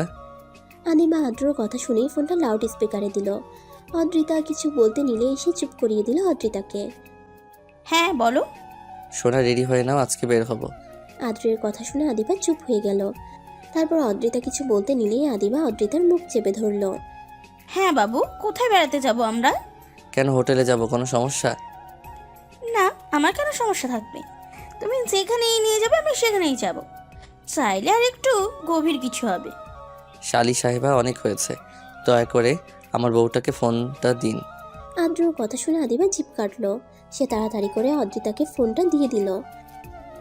জি বলেন। তাড়াতাড়ি রেডি হয়ে না, বেড়াতে যাব। আজকে না গেলে হয় না? আমার ভালো লাগছে না। তার কথা শুনে অদ্রিতা বিরক্ত হলো। কি হয়েছে তোমার? অসুস্থ ডাক্তার ডাকবো? না না, কিছু হয়নি, এমনি ভালো লাগছে না। আপনি দয়া করে হাইপার হবেন না, একাই ঠিক হয়ে যাবে। একাই কেমনে ঠিক হবে? ঠিক হয়ে যাবে, আপনাকে টেনশন করতে হবে না। যদি বেশি অসুবিধা হতো তাহলে তো আপনাকে বলতামই। আদ্র তার কথায় কিছু একটা বুঝতে পেরে ফোনটা রেখে দিল। আদ্র ফোনটা রাখতেই অদ্রিতা স্বস্তির নিঃশ্বাস ফেলল। কি বললো ভাইয়া, যাবি বেড়াতে? তুই তুই তো এমনিতেই অসুস্থ। আরে মাথা খারাপ হয়েছে, এমনিই বেড়াতে যাব, এমনিতেই ভালো লাগছে না। উনি আসতে চাইলে আমি না করেছি। হ্যাঁ ভালো হয়েছে। তাদের কথার মাঝে আবারও কলিং বেল বেজে উঠল। তানিয়া বেগম রান্না করছিলেন। অদ্রিতার জন্য নুডলস পাস্তা তৈরি করছিলেন। মেয়েটা অসুস্থতার জন্য সকাল থেকে কিছু খায়নি। তাড়াতাড়ি গিয়ে দরজা খুলে দিলেন। দরজা খুলে দিতেই আদ্র আর রায়হানকে দেখতে পেল। আসসালামু আলাইকুম আন্টি, ভালো আছেন? জি বাবা, ভালো আছি, ভেতরে এসো। বলেই তিনি সামনে থেকে সরে দাঁড়ালেন। আদ্র আর রায়হান ভিতরে গিয়ে ড্রয়িং রুমে সোফায় বসলো। আন্টি এগুলো রেখে দিন। এগুলো কেন আনতে গেলে বাবা? তুমি এমনি এসেছো, এতেই খুশি। আন্টি অদ্রিতার রুমটা কোনটা? তাসফিয়া চৌধুরী মুচকি হাসলেন। তারপরে হাত দিয়ে অদ্রিতার রুম দেখিয়ে দিলেন। তিনি হাতে থাকা জিনিসগুলো নিয়ে রান্নাঘরে চলে গেলেন। আদ্র বসা থেকে উঠে অদ্রিতার রুমের দিকে হাঁটা ধরল। ভেতরে আসবো? আদ্রর কণ্ঠ শুনে দুজনে চমকে গেল। আমি যা শুনেছি তুই কি তা শুনেছিস? এখানেও আসবে কেমন করে? কে জানে। ভিতরে আসবো? আদ্রের কথা শুনে অদ্রিতা তাড়াতাড়ি করে উঠে বসলো। আদ্র সত্যি এসেছে? জি ভাইয়া, ভিতরে আসেন। আদিবার কথা শুনে ভিতরে ঢুকলো আদ্র। ভেতরে যেতেই আদিবা ঘর থেকে বেরিয়ে আসলো। আদিবা রুম থেকে চলে যেতেই আদ্র দরজাটা চাপিয়ে দিল। আদ্রর দরজা চাপানো দেখে একটু ভয় পেল। এই লোকটা আবার এভাবে দরজা চাপিয়ে দিচ্ছে কেন? বসে আছো কেন? শুয়ে থাকো, তুমি না অসুস্থ? না ঠিক আছি। এই যে এখানে টিপস, চকলেট, কুকিজ, আইসক্রিম সব আছে, যখন যেটা মন চাই খেয়ে নিবে। আর শুয়ে থাকো, আমি আদিবাকে পাঠিয়ে দিচ্ছি। এখনই চলে যাবেন? তুমি বললে থেকে যাব। আদ্র মুচকি হাসলো। তারপর অদ্রিতার কপালে ছোট্ট করে একটা চুমু দিয়ে চলে গেল। রায়হান আর চোখে তাকিয়ে আদিবাকে দেখতে লাগলো। কতদিন পর তার প্রিয়তমাকে দেখছে। কিছু বলবেন? না। তাহলে আর চোখে বারবার তাকাচ্ছেন কেন? রায়হান বুঝতেই পারেনি যে সে ধরা খেয়ে যাবে। বরাবরই সে স্বল্পভাষী। কই, আমি তো আপনার দিকে তাকাচ্ছি না। আপনার কি মনে হয় আমি কি এমনি বলছি? এখানে দুজনে মিলে কি কথা হচ্ছে? রায়হান চলো, এখন যেতে হবে। কি বলো, এখনই চলে যাবে? আমি তো খাবার নিয়ে এসেছি, এগুলো খেয়ে দে তারপর যাবে। তার আগে আর পরে এখান থেকে নড়বে না। এত কিছু করছেন কেন আন্টি? আমরা তো এখনই চলে যাব, এত কিছু খেতে পারবো না। এত কিছু কই, তোমরা দুজন মানুষ খাবে, এখানে তো সামান্য নাস্তা, খেয়ে তারপর যাবে। জি আন্টি। আগত্যা খেয়ে যেতে হলো। আমার খুব ভয় করছে আদিবা, কেমন যেন অস্বস্তি হচ্ছে। ওরা যখন তখন চলে আসবে। আরে চিল বান্ধবী চিল, এখানে ভয় পাওয়ার কিছু আছে? তুই তো এমনিতে ওই বাড়িটির বউ, বিয়ে ভেঙে যাওয়ার তোর কোনো চান্সই নেই। তবুও আমার প্রচণ্ড না খারাপ লাগছে। দেখ আমার হাত পা কেমনভাবে কাঁপছে। আদিবা তাকিয়ে দেখলো সত্যি অদ্রিতার হাত অস্বাভাবিকভাবে কাঁপছে। তোর হাত কি এমনি কাঁপছে নাকি ভাইয়ার কথা চিন্তা করে কাঁপছে? যদি তোকে এত সুন্দর সাজে দেখে নিজেকে কন্ট্রোল করতে না পারে সেই টেনশনে এমন হচ্ছে নাকি? যা কি বলিস এগুলো, তোর মুখে কি কিছুই আটকায় না? দেখিস তোর থেকে তোর জামাই এক ধাপ উপরে থাকবে। দেখছিস আমার কথাই তোর হাত পা কাঁপা থেমে গেছে। একে বলে নিনজা টেকনিক। অদ্রিতা সত্যিই দেখলো তার হাত আর কাঁপছে না। হঠাৎ কলিং বেল বেজে উঠলো। ওরা মনে হয় এসে গেছে দোস্ত। এত হাইপার হচ্ছিস কেন? মনে হচ্ছে প্রথম দেখতে আসছে। বিয়ে হয়ে গেছে আজ থেকে কবে? দুলুভাইকে বলবো এতদিন কি করেছেন আমার বান্ধবীটা। এখনো এত লজ্জা পাই কেন? লজ্জাগুলো ভেঙে দিতে পারেননি? আদিবা চোখ টিপে কথাটা বলল। দাঁড়া আমি দেখে আসি কে কে এসছে। আদিবা চলে গেল দেখতে। সবাই ড্রয়িং রুমে বসে আলাপ করছে। রায়হান হঠাৎ দেখতে পেল আদিবা উক্তি দিচ্ছে তাকে দেখার জন্য। সে একটু মুচকি হাসলো। দোস্ত, দেবের কথা আজকে হেভি লাগছে। দুলুভাইকে কিন্তু দেখতে সেই লাগছে। দুলুভাই তো এমনি আমাদের সুপারস্টার। কে কে এসেছে? তেমন কেউ না, তোর শ্বশুর শাশুড়ি দেবর ননদ আর দুজনকে দেখলাম। তারা মনে হয় ভাই আর চাচা চাচি। ও তাহলে এটাই ফাইনাল, আগামী বৃহস্পতিবারে বিয়ে। বিয়াই একটু বেশি তাড়াতাড়ি হয়ে যাচ্ছে না? আর 2-1 দিন পরে করলে ভালো হতো, সব কিছুর আয়োজন তো আছে। এত চিন্তা করিস না, সব কিছু সময় মতো হবে। কেউ আর কিছু বললো না। যেহেতু বিয়েটা আগেই হয়ে গেছে, এখন এসব কথা না বলাই ভালো। ওই আদ্রিতা মাকে নিয়ে এসো। ভাবি চলো, তোমাকে সবাই যেতে বলেছে। এই যে ভাবিকে নিয়ে এসেছি, কি বলবে বলো? ভদ্র অদ্রিতাকে দেখে আদ্রর একটা ছোটখাটো হার্ট অ্যাটাক হয়ে গেল। এই সামান্য সাজে মেয়েটাকে এত সুন্দর লাগছে, তাহলে বধূ বেশে তাকে কেমন দেখতে লাগবে? আদ্র অদ্রিতার দিকে অপলকভাবে তাকিয়ে রইল। আশেপাশে কি হচ্ছে সেই সম্পর্কে তার কোনো ধারণা নেই। রায়হান তার ভাইয়ের অবস্থা দেখে হালকা একটু কেসে উঠল। তারপর অদ্রিতাকে তাসফিয়া খানের পাশে বসিয়ে দিল, আর সে গিয়ে তার ভাইয়ের পাশে বসলো। ভাইয়া, আশেপাশে সবাই আছে, একটু দেখে শুনে কাজ করো। সবাই তোমার দিকে তাকিয়ে দেখছে। দাঁতে দাঁত চেপে জিনাত কথাগুলো বলতেই আদ্রর ধ্যান ভেঙে গেল। কিছুটা হকচকিয়ে এদিক ওদিক তাকালো। তাকিয়ে দেখতে পেল সবাই তার দিকে অদ্ভুত নজরে তাকিয়ে আছে। সে তো লজ্জা পেল। মাশাল্লাহ, আমার মাটাকে খুব সুন্দর লাগছে আজকে। আমার মা তো এমনিতেই দেখতে সুন্দর। দেখি তো হাতটা দাও। তিনি একটা স্বর্ণের রিং পরিয়ে দিল। এই রিংটা কখনোই খুলবে না, এটা সব সময় রাফ ইউজ করার জন্য। অদ্রিতা মাথা নাড়ালো। চলো সবাই খেয়ে নেওয়া যাক, প্রায় বিকেল হয়ে গেল। সবাই খেতে বসলো, শুধু অদ্রিতা, তাসফিয়া চৌধুরী আর আদিবা বাদে। ভাবি আপনারাও সবাই বসেন না, সবাই মিলে একসাথে খাবার মজাটাই আলাদা। অদ্রিতাকে আদ্রর পাশে বসিয়ে দেন। না ভাবি, এমনি ঠিক আছে। আপনারা আগে খেয়ে ওঠেন, তারপর আমরা খেয়ে নেব। না না, এটা তো হয় না। সবাই একসাথে খাবো, তাহলে তো মজাই আলাদা। আমরা তো কেউ পর না, নিজেদেরই তো লোক। যার যার মতো সব কিছু নিয়ে খেয়ে নেব, অসুবিধা কোথায়? বসেন ভাবি। সবাই একসাথে খেতে বসলো। হঠাৎ অদ্রিতা খুব করে কেসে উঠল। পানি নেই। হঠাৎ এভাবে কেমন করে বিষম খেলি? একাই। অদ্রিতা আদ্রর দিকে তাকালো। আদ্র এমন ভাব করে খাচ্ছে যেন কিছু এসে জানে না। কিছুক্ষণ পর আবার একটা কাজ করলো। এবার পা দিয়ে অদ্রিতার পায়ে সুড়সুড়ি দিচ্ছে, ঠিক মতো খেতে পারছে না। এবার অদ্রিতা না পেরে তার পা দিয়ে আদ্রর পা মেরে দিল। আহ, কি হলো? আবার চিৎকার করছিস কেন? সবাই তাদের দিকে তাকিয়ে আছে। আসলে মম কিছু হয়নি, মনে হলো পায়ে পিঁপড়া কামড় দিচ্ছে আর কি। জোর করে হেসে কথাটা বলল আদ্র। আদ্রর কথা শুনে অদ্রিতা মুচকে হাসতে লাগলো। হঠাৎ জিনাত সন্দিহান কণ্ঠে বলল, ভাইয়া কি হয়েছে বলতো একবার? তোমাকে পিঁপড়ে কামড় দিচ্ছে? একবার ভাবির বিষম খেয়ে উঠেছে, মানে ঠিক মেলাতে পারছি না। ব্যাপারটা কি? তুই চুপ থাক, খাচ্ছিস খা। খাওয়ার সময় এত কথা বলছিস কেন? খাওয়ার সময় বেশি কথা বলতে হয় না, জানিস না? ধমকে স্বরে বলল জিনাতকে। আজকাল উচিত কথা বলতে নেই, উচিত কথা বললেই সবার গায়ে লেগে যায়। জিনাতের কথা শুনে সবাই মুচকি মুচকি হাসছে। আদ্র আর কিছু না বলে খেতে লাগলো। সবার খাওয়া শেষে কিছুক্ষণ কুশল বিনিময় করে। জিনাত শোন, একটা কাজ করে দে, তোর ভাবির সাথে একটু দেখা করার সুযোগ করে দে না বোন। শুকনো মুখে চিরা ভিজবে না। তুই তখন সবার সামনে আমাকে ওভাবে বকলি কেন? সরি বনু, আমার ভুল হয়ে গেছে, একটু ব্যবস্থা তো করে দে না। না, আমার অত টাইম নেই। ভাব নিয়ে কথাটা বলল জিনাত। প্লিজ বোন, একটু দেখা করার সুযোগ করে দে। তুই যা চাইবি তাই দেব। সত্যি যা চাইবো তাই দিবা তো? 3 সত্যি? 3 সত্যি বোন আমার। বোন যা চাইবি তাই দেব। তোর বিয়েতে আমি যেটা যেটা কিনতে চাইবো সব কিনে দিবি, না করা যাবে না। ঠিক আছে।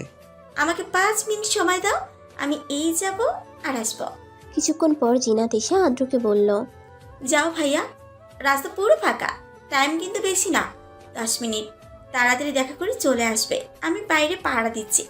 আমার সোনামন, এই জন্যই তো তোকে ভালোবাসি। এত পাম দিতে হবে না, যাও তাড়াতাড়ি। আদ্র তাড়াতাড়ি রুমের ভিতর ঢুকে গেল।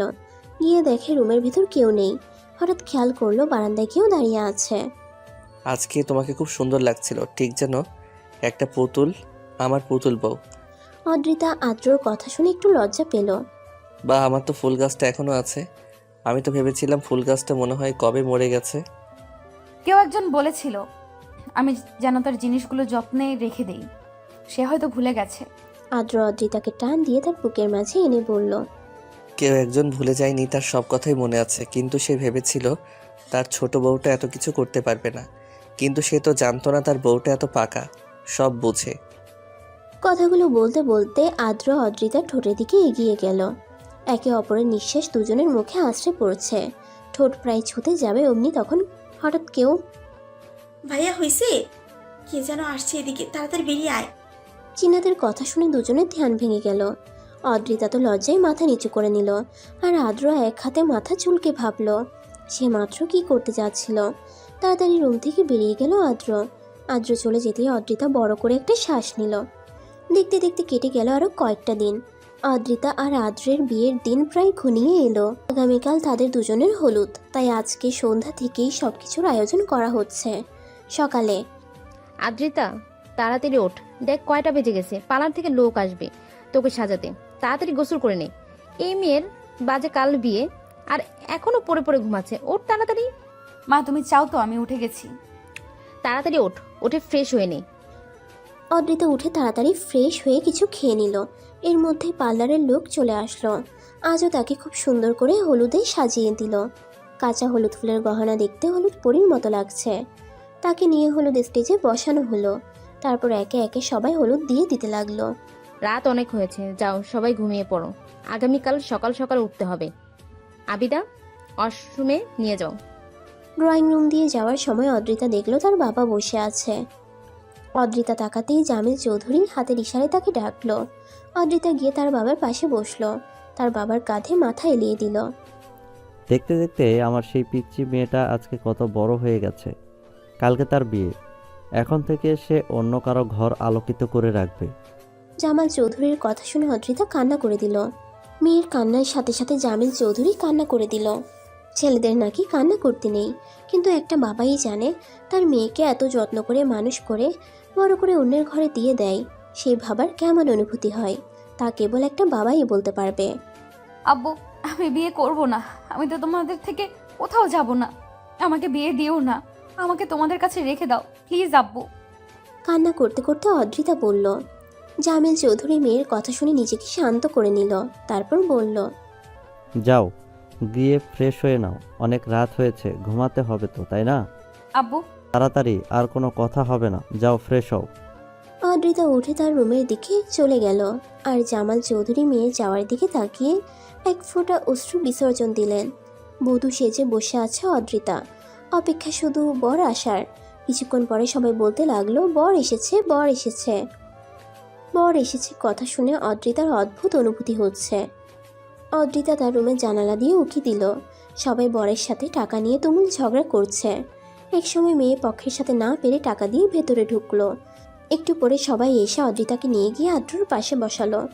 যদিও তাদের আগে বিয়ে হয়েছিল, তারপরেও আবার নতুন করে কাবিন কলমা দুটি পড়ানো হবে। অদ্রিতাকে কবুল বলতে বললে কান্না করতে লাগলো। তাসফিয়া চৌধুরী আর জামিল চৌধুরী দুজনে অদ্রিতাকে কবুল বলতে বলল, কিন্তু তাকে দিয়ে কিছুতেই কবুল বলানো যাচ্ছে না। পাশ থেকে আদ্র অদ্রিতার হাত চেপে ধরল। অদ্রিতা তার দিকে তাকাতেই আদ্র চোখের ইশারায় কবুল বলতে বলল। কবুল কবুল কবুল। আদ্রকে কবুল বলতে বললে সে সাথে সাথে কবুল বলে দেয়। কবুল কবুল কবুল। সকলে একসাথে আমিন বলে উঠল। তারপর দুজনে রেজিস্ট্রি পেপারে সাইন করলো। সামাজিক আর ধর্ম মতে আজ থেকে তারা দুজনেই স্বামী স্ত্রী। এখন আয়নায় মুখ দেখানোর পালা। আদিবা আদ্রর সামনে আয়না ধরলো। দুলা ভাই, আয়নাতে কি দেখতে পাচ্ছেন? আমার পিচ্চি বউ। আমার মায়াবতী, আমার প্রিয়দর্শিনী, আমার অর্ধাঙ্গিনীকে দেখছি। আদ্রর কথা শুনে সকলে চিৎকার করে উঠল। অদ্রি, তুই আয়নাতে কাকে দেখতে পাচ্ছিস? আমার বরকে। সকলে ভেবেছিল হয়তো অদ্রিতা আরও কিছু বলবে, কিন্তু সকলকে অবাক করে দিয়ে শুধু এতটুকুই বলল। চলে এসেছে বিদায়ের ঘণ্টি। কনেকে বিদায় দেওয়া হবে। চারিদিকে কান্নার আওয়াজ। তাসফিয়া চৌধুরী ঘরের দরজা বন্ধ করে কান্না করছে। আর অদ্রিতার কথা তো বাদই দিলাম, সে কাঁদতে কাঁদতে তার অবস্থা নাজেহাল করে ফেলেছে। জামিল চৌধুরী অদ্রিতার হাত আদ্রর হাতের মধ্যে দিয়ে বলল, বাবা, আমার মেয়েটাকে খুব যত্ন করে বড় করেছি। তার শরীরে আমরা একটা ফুলের টোকাও লাগতে দেইনি। তুমি ওকে কখনো কষ্ট দিও না। আমার একটা মাত্র মেয়েও, ওর কষ্ট দেখলে আমরা বেঁচে থেকেও মরে যাব। আজ থেকে ওকে ভালো রাখার দায়িত্ব তোমার। আপনি চিন্তা করবেন না, সে আমার অর্ধেক অংশ। আমার অংশকে কি আমি কখনো অবহেলা করতে পারি? আপনি নিশ্চিন্ত থাকতে পারেন, ও আমার কাছে সবসময় ভালো থাকবে। আদ্রর কথা শুনে জামিল চৌধুরী একটু শান্তি পেল। অদ্রিতার কান্না থামছে না দেখে আদ্র তাকে কোলে করে নিয়ে তাদের বাড়ির সামনে চলে আসলো। আদ্রর মা লতিফা খান অদ্রিতাকে বরণ করে ঘরের ভিতরে নিয়ে গেলেন। তারপর আচার অনুষ্ঠান পালন করতে লাগলো।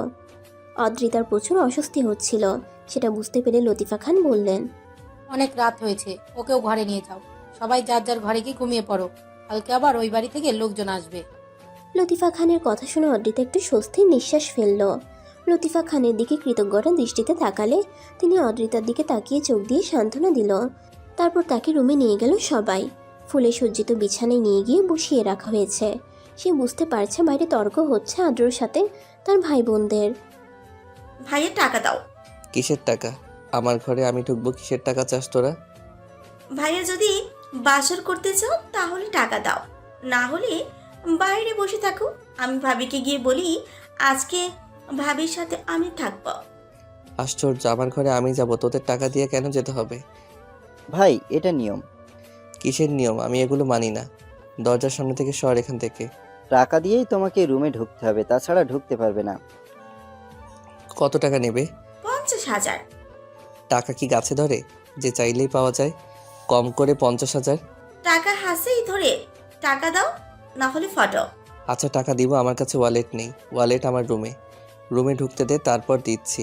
কেউ ঢুকতে দিবে না। তখন জিনাত বলল, আচ্ছা ভাই, যখন দিতে চেয়েছো তখন টাকা দিবে। ভাই ঢুকতে দে তোরা। জিনাতের কথা মতো সবাই আদ্রকে ভিতরে ঢুকতে দিল। আদ্র ভেতরে ঢুকেই দরজা আটকে দিল। সকলে জোরে জোরে দরজা ধাক্কাতে লাগলো, কিন্তু কোনো কাজ হলো না। কোনো কাজ হবে না, যা কালকে সকালে টাকা পেয়ে যাবি। সবাই দাঁত কিরমির করে জিনাতের দিকে তাকালো। জিনাত একটু ঘাবড়ে গেল। তার ভাই যে এমন বাটপারি করবে কে জানতো। সবাই এভাবে তাকিয়েছিস কেন? ভাইয়া যখন বলেছে কাল সকালে দেবে, তো কাল সকালে টাকা দিয়ে দিবে। ভাইয়া কখনো কথার খেলাপ করে না। যা এখন রুমে শুয়ে পড় যার মতন। জিনাত উল্টো রাগ দেখিয়ে চলে গেল। কিছু দূর যদি কেউ একজন জিনাতকে টান দিয়ে একটা রুমের ভিতরে বন্দি করলো। কে? চিৎকার করে বলতে লাগলে সামনে তাকিয়ে দেখলো রুদ্র। ও তুমি? আমি তো ভয় পেয়ে গিয়েছিলাম, ভাবলাম কে না কে। আর একটু হলে আমার প্রাণ পাখিটা বের হয়ে যেত। আমার পাখিটাকে আমি ছাড়া আর কারো ধরার সাহস আছে? হয়েছে, আর বলতে হবে না। এখন কি বলবে তাড়াতাড়ি বলো। তোমার বাবাকে বলো না তাড়াতাড়ি আমাদের বিয়ের ব্যবস্থা করতে। তোমার ছাড়া আর কতদিন একা একা থাকবো, আর ভালো লাগে না। মাত্র তো ভাইয়ের আর বিয়ে হলো, একটু সবুর করো, সবুরে মেওয়া ফলে। সবুর করব, তাহলে একটা চুমু হয়ে যাক। রুদ্রর কথা শুনে জিনাত ধাক্কা দিয়ে রুম থেকে বেরিয়ে গেল। রুদ্র জিনাতের যাওয়ার দিকে অসহায় ভঙ্গিতে তাকিয়ে রইল। যাও ফ্রেশ হয়ে এসো, অনেক প্রেশার গেছে তোমার শরীরের উপর আজকে। আদ্রর কথা শুনে তাড়াতাড়ি ফ্রেশ হতে চলে গেল অদ্রিতা। তার এইরকম করে থাকতে সত্যিই খুব খারাপ লাগছে। একদম গোসল করে বাহিরে বের হয়ে আসলো। এই নাও টাকা। কিসের টাকা? দেন মোহরের 10 লাখ টাকা। এ টাকা এখন আমি নিয়ে কি করব? তোমার ইচ্ছা, তুমি যা করার করো। বলেই আদ্র ফ্রেশ হতে গেল। আর অদ্রিতা টাকাগুলো নিয়ে আলমারির ভিতরে রেখে দিল। ফ্রেশ হয়ে বের হতেই দেখলো অদ্রিতা ড্রেসিং টেবিলের সামনে দাঁড়িয়ে চুলে চিরুনি করছে। সেই চুল থেকে টপ টপ করে পানি পড়ছে। ভেজা চুল আঁচড়াবে না, তাহলে চুলের গোড়া নরম হয়ে যায়। আর চুল ভালো করে তো মুছে নাও। দেখি ভালো করে বসো, আমি মুছে দেই চুলগুলো। খবরদার চুলের যত্নে অবহেলা করবে না। তোমার থেকে তোমার চুলটা আমার বেশি প্রিয়। সবার প্রথমে তোমার চুল দেখে আমি তোমার প্রতি দুর্বল হয়েছিলাম। আদ্র কথা বলছিল আর অদ্রিতা চুল মুছে দিচ্ছিল। আদ্রর কথা শুনে অদ্রিতার মনে ভালো লাগা ছুঁয়ে গেল। একটা মেয়ে চাই তার জীবনে এমন কেউ আসুক যে তাকে আগলে রাখবে, তার যত্ন নেবে। চুল মোছা হতেই অদ্রিতা উঠে দাঁড়ালো। সামনের দিকে এগোতেই আদ্রর বুকের সাথে ধাক্কা লাগে। কপাল ঘষতে ঘষতে আদ্রর দিকে তাকাতেই তার বুক ধুপ করে উঠল। সে তো একটা মেয়ে, সে জানে একটা ছেলের চাহনি, দেখেই বুঝে ছেলেটা তার কাছে কি চাই। আদ্র ধীরে ধীরে তার কাছে এসে তার চুলে মুখ গুজে দিয়ে জোরে জোরে কয়েকটা শ্বাস নিল। আদ্র দু হাত দিয়ে তার শাড়ির আঁচল খামচে ধরল। নিঃশাক্ত কণ্ঠে বলল, ভালোবাসি অদ্রি, খুব বেশি ভালোবাসি। এই প্রথম আদ্র অদ্রিতাকে ভালোবাসি কথাটা বলল। অদ্রিতা ভালোবাসি কথাটা শুনে তার সমস্ত কায়া শিরশির করে উঠল। আদ্র তার শরীরের মিষ্টি ঘ্রাণ নিতে ব্যস্ত। সে তার কাছ থেকে মাথা তুলে তার থুতনিতে হাত রাখল। তার চোখে চোখ রেখে বলল, আমি এক অপরূপার মায়াতে আবিষ্ট হয়ে মাতোয়ারা হয়েছি। নরম ওষ্ঠভাজের তৃষ্ণায় আমি চাতক পাখির মতো চেয়ে আছি। কতবার তোমাকে স্পর্শ করতে চেয়েও আমি নিজেকে সংযত করে নিয়েছি। আমার সবটুকু আদর, যত্ন, ভালোবাসা, মুগ্ধতা সব তোমায় ঘিরে। তোমাকে শুষে নেওয়ার অনুমতি কি আমাকে দেবে? অনুমতি কি দেবে দুটি সত্তায় এক হয়ে যাওয়ার, যেখানে থাকবে না কোনো বাধা, থাকবে শুধু দুজনের ভালোবাসা? নিশালো কণ্ঠের কথাগুলো তার মনে ঝড় তুলে দিয়েছে। তার মন বলছে, এই পুরুষের ভালোবাসায় তুই আজ ভেসে যা। নিজের অর্ধাঙ্গের মন খোলা স্বীকারোক্তিতে কোনো নারী তাকে ফিরিয়ে দিতে পারবে না। অদ্রিতা আর না পেরে তার হাতে শক্ত করে আদ্রকে জড়িয়ে ধরল, খামচে ধরল আদ্রের টি শার্ট। নিজেকে স্বেচ্ছায় সমর্পিত করল, জানান দিল নিজের সম্মতি। নীরব সম্মতিতে আদ্র আর নিজেকে ধরে রাখল না। অদ্রিতাকে কোলে তুলে নিয়ে বিছানার মাঝ বরাবর শুয়ে দিল। নিজের শরীর থেকে টি শার্টটা খুলে ফ্লোরে ছুঁড়ে মারল। নিজের শরীরের সবটুকু ভার ছেড়ে দিল তার উপর। ধীরে ধীরে দুজোড়া ওষ্ঠ এক হলো। রাত যত গভীর হলো, দুজনের ভালোবাসাও তত গভীর হতে থাকলো। নিস্তব্ধ রুমে শুধু শোনা যাচ্ছে দুটো মানবের নিঃশ্বাসের শব্দ, যা একে অপরের ভালোবাসার গভীরতা জানান দিচ্ছে। জানালা ভেদ করে সূর্যের আলো অদ্রিতার মুখের উপর এসে পড়ছে। সূর্যের সোনালি আলোয় তাকে যেন একটু বেশিই সুন্দর লাগছে। আর তার দিকে এক ধ্যানে তাকিয়ে আছে আদ্র। সূর্যের আলো থেকে বাঁচতে অদ্রিতা আদ্র উন্মুক্ত বুকে মুখ গুজে দিল। আদ্র অদ্রিতার মুখের উপর থেকে চুলগুলো সরিয়ে দিল। হঠাৎ তার মাথায় দুষ্টু বুদ্ধি এলো। সে তার সম্পূর্ণ মুখে চুমুতে ভরিয়ে দিল। অদ্রিতা পিটপিট করে চোখ খুলে তাকালো। প্লিজ একটু ঘুমাইতে দেন। সারাটা রাত আপনার জন্য ঘুমাইতে পারিনি। কেন, আমি কি করেছি যে ঘুমাতে পারোনি? এতগুলো ভালোবাসা দিয়েছেন। সত্যি এখন আর একটু ভালোবাসি। হঠাৎ করে তার টনক নড়ল। এগুলো কি বলছে এতক্ষণ সে? তাড়াতাড়ি করে আদ্রর কাছ থেকে আসতে নিলেই ব্যথায় চিৎকার করে উঠল। আহ! কি হয়েছে, বেশি ব্যথা করছে? আদ্রর কথা শুনে অদ্রিতা কান্না শুরু করে দিল। আদ্র তাকে কোলে নিয়ে ওয়াশরুমে গেল। তারপর দুজনে একসাথে ফ্রেশ হয়ে বের হলো। অদ্রিতাকে বিছানায় শুয়ে দিয়ে বলল, তুমি শুয়ে থাকো, আমি তোমার জন্য খাবার আনছি। খাবার খেয়ে ওষুধ খেয়ে ঘুমাবে, দেখবে ভালো লাগবে। আদ্র চলে গেল খাবার আনতে। মম, খাবার দাও তো, অদ্রিতার জন্য নিয়ে যাব। আদ্রর কথা শুনে তার মামি পাশ থেকে বলল, নতুন বউ নিচে এসে সবার সাথে খাবে না, রুমে এখনও শুয়ে আছে। হঠাৎ এখনকার যুগের মেয়েদের কোনো আদব কায়দা নেই। কথা শুনে লতিফা খান কিছু বলতে যাবে, তার আগে আদ্র বলে উঠল, আসলে কি বলেন মামি, আমার বউকে নিয়ে আপনার না ভাবলেও চলবে। আমার বউকে আদব কায়দা শেখাতে হবে না, আপনি বরং পারলে আপনার মেয়েকে ভালো করে আদব শিখিয়ে দিন। আদ্রর কথা শুনে তিনি চুপ হয়ে গেলেন। আদ্র খাবার নিয়ে রুমে চলে গেল। অদ্রিতাকে খাইয়ে ঘুম পাড়িয়ে দিল। কেটে গেছে আরও 2 দিন। বিয়ের আমেজ শেষ বলেই চলে যাচ্ছে যার যার নিজ গন্তব্যে। বাবা, আপনি এখানে আর কিছুদিন থাকতে পারতেন। বৌমা কি বলো, শহরের জীবন ভালো লাগে না? আদ্র দাদু ভাইয়ের বিয়ের কারণে এসেছিলাম, বিয়ে শেষ, এখন চলে যেতে হবে না? আর কিছুদিন থেকে যান না বাবা, এটাও তো আপনার বাড়ি। দাদু, আর কিছুদিন থেকে যান না, সবাই একসাথে আনন্দ করে থাকা যাবে। দিদি ভাই, এখানে আমার মন থাকে না, মন পড়ে থাকে ওই বাড়িতে। তোমার দাদির কত স্মৃতি জড়িয়ে আছে ওই বাড়িতে, তাকে ছাড়া তো থাকতে পারি না। রায়হান খানের কথা শুনে কেউ কিছু বলল না। কি হলো, আমার বউটা এত রাতে বেলকনিতে দাঁড়িয়ে আছে কেন? সবাই চলে যাচ্ছে, বাড়ি ফাঁকা হয়ে গেল। শুধু আমরা 4 জনই আছি। জিনাত আপু তো কালকে চলে যাবে হোস্টেলে। তুমি আর বাবা তো সারাদিন অফিসে থাকো, কাজে ব্যস্ত থাকো। মামনিও কাজে ব্যস্ত থাকে। একা একা কি ভালো লাগে বলেন আপনি? একা কেমন করে আমি আছি না? আর যখনই তোমার খারাপ লাগবে মমের কাছে চলে যাবে, মা তোমার বাবার বাড়িতে যাবে, কেউ কিছুই বলবে না। কিছু বললে বলবো আমি যেতে বলেছি। তাতেও যদি মন ভালো না হয়, দরকার পড়লে আমি অফিসে গিয়ে সব সময় তোমার সাথে ভিডিও কলে জয়েন হয়ে থাকবো। কোনো সমস্যা? আপনি বসেন, আমি খাবার নিয়ে আসছি আপনার জন্য।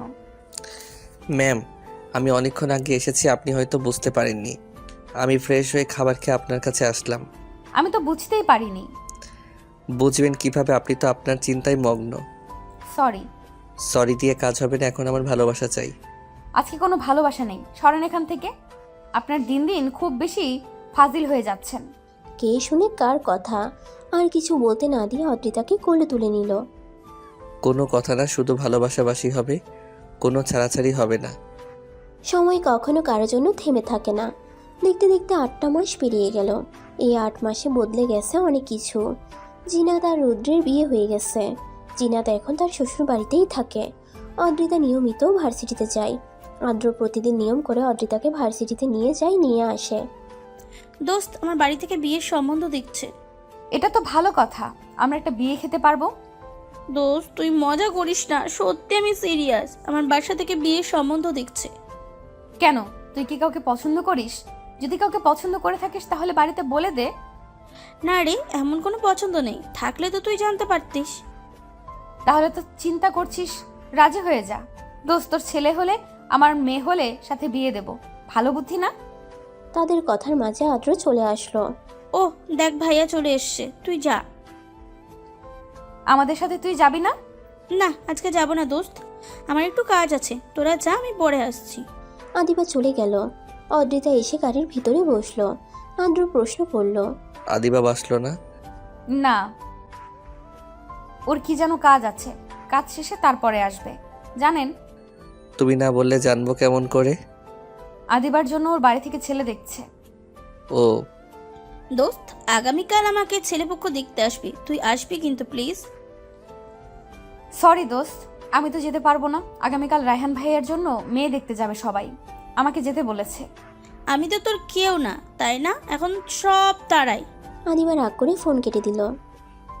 কি হয়েছে এমন ভাই মুখটা গোমরা করে বসে আছো কেন?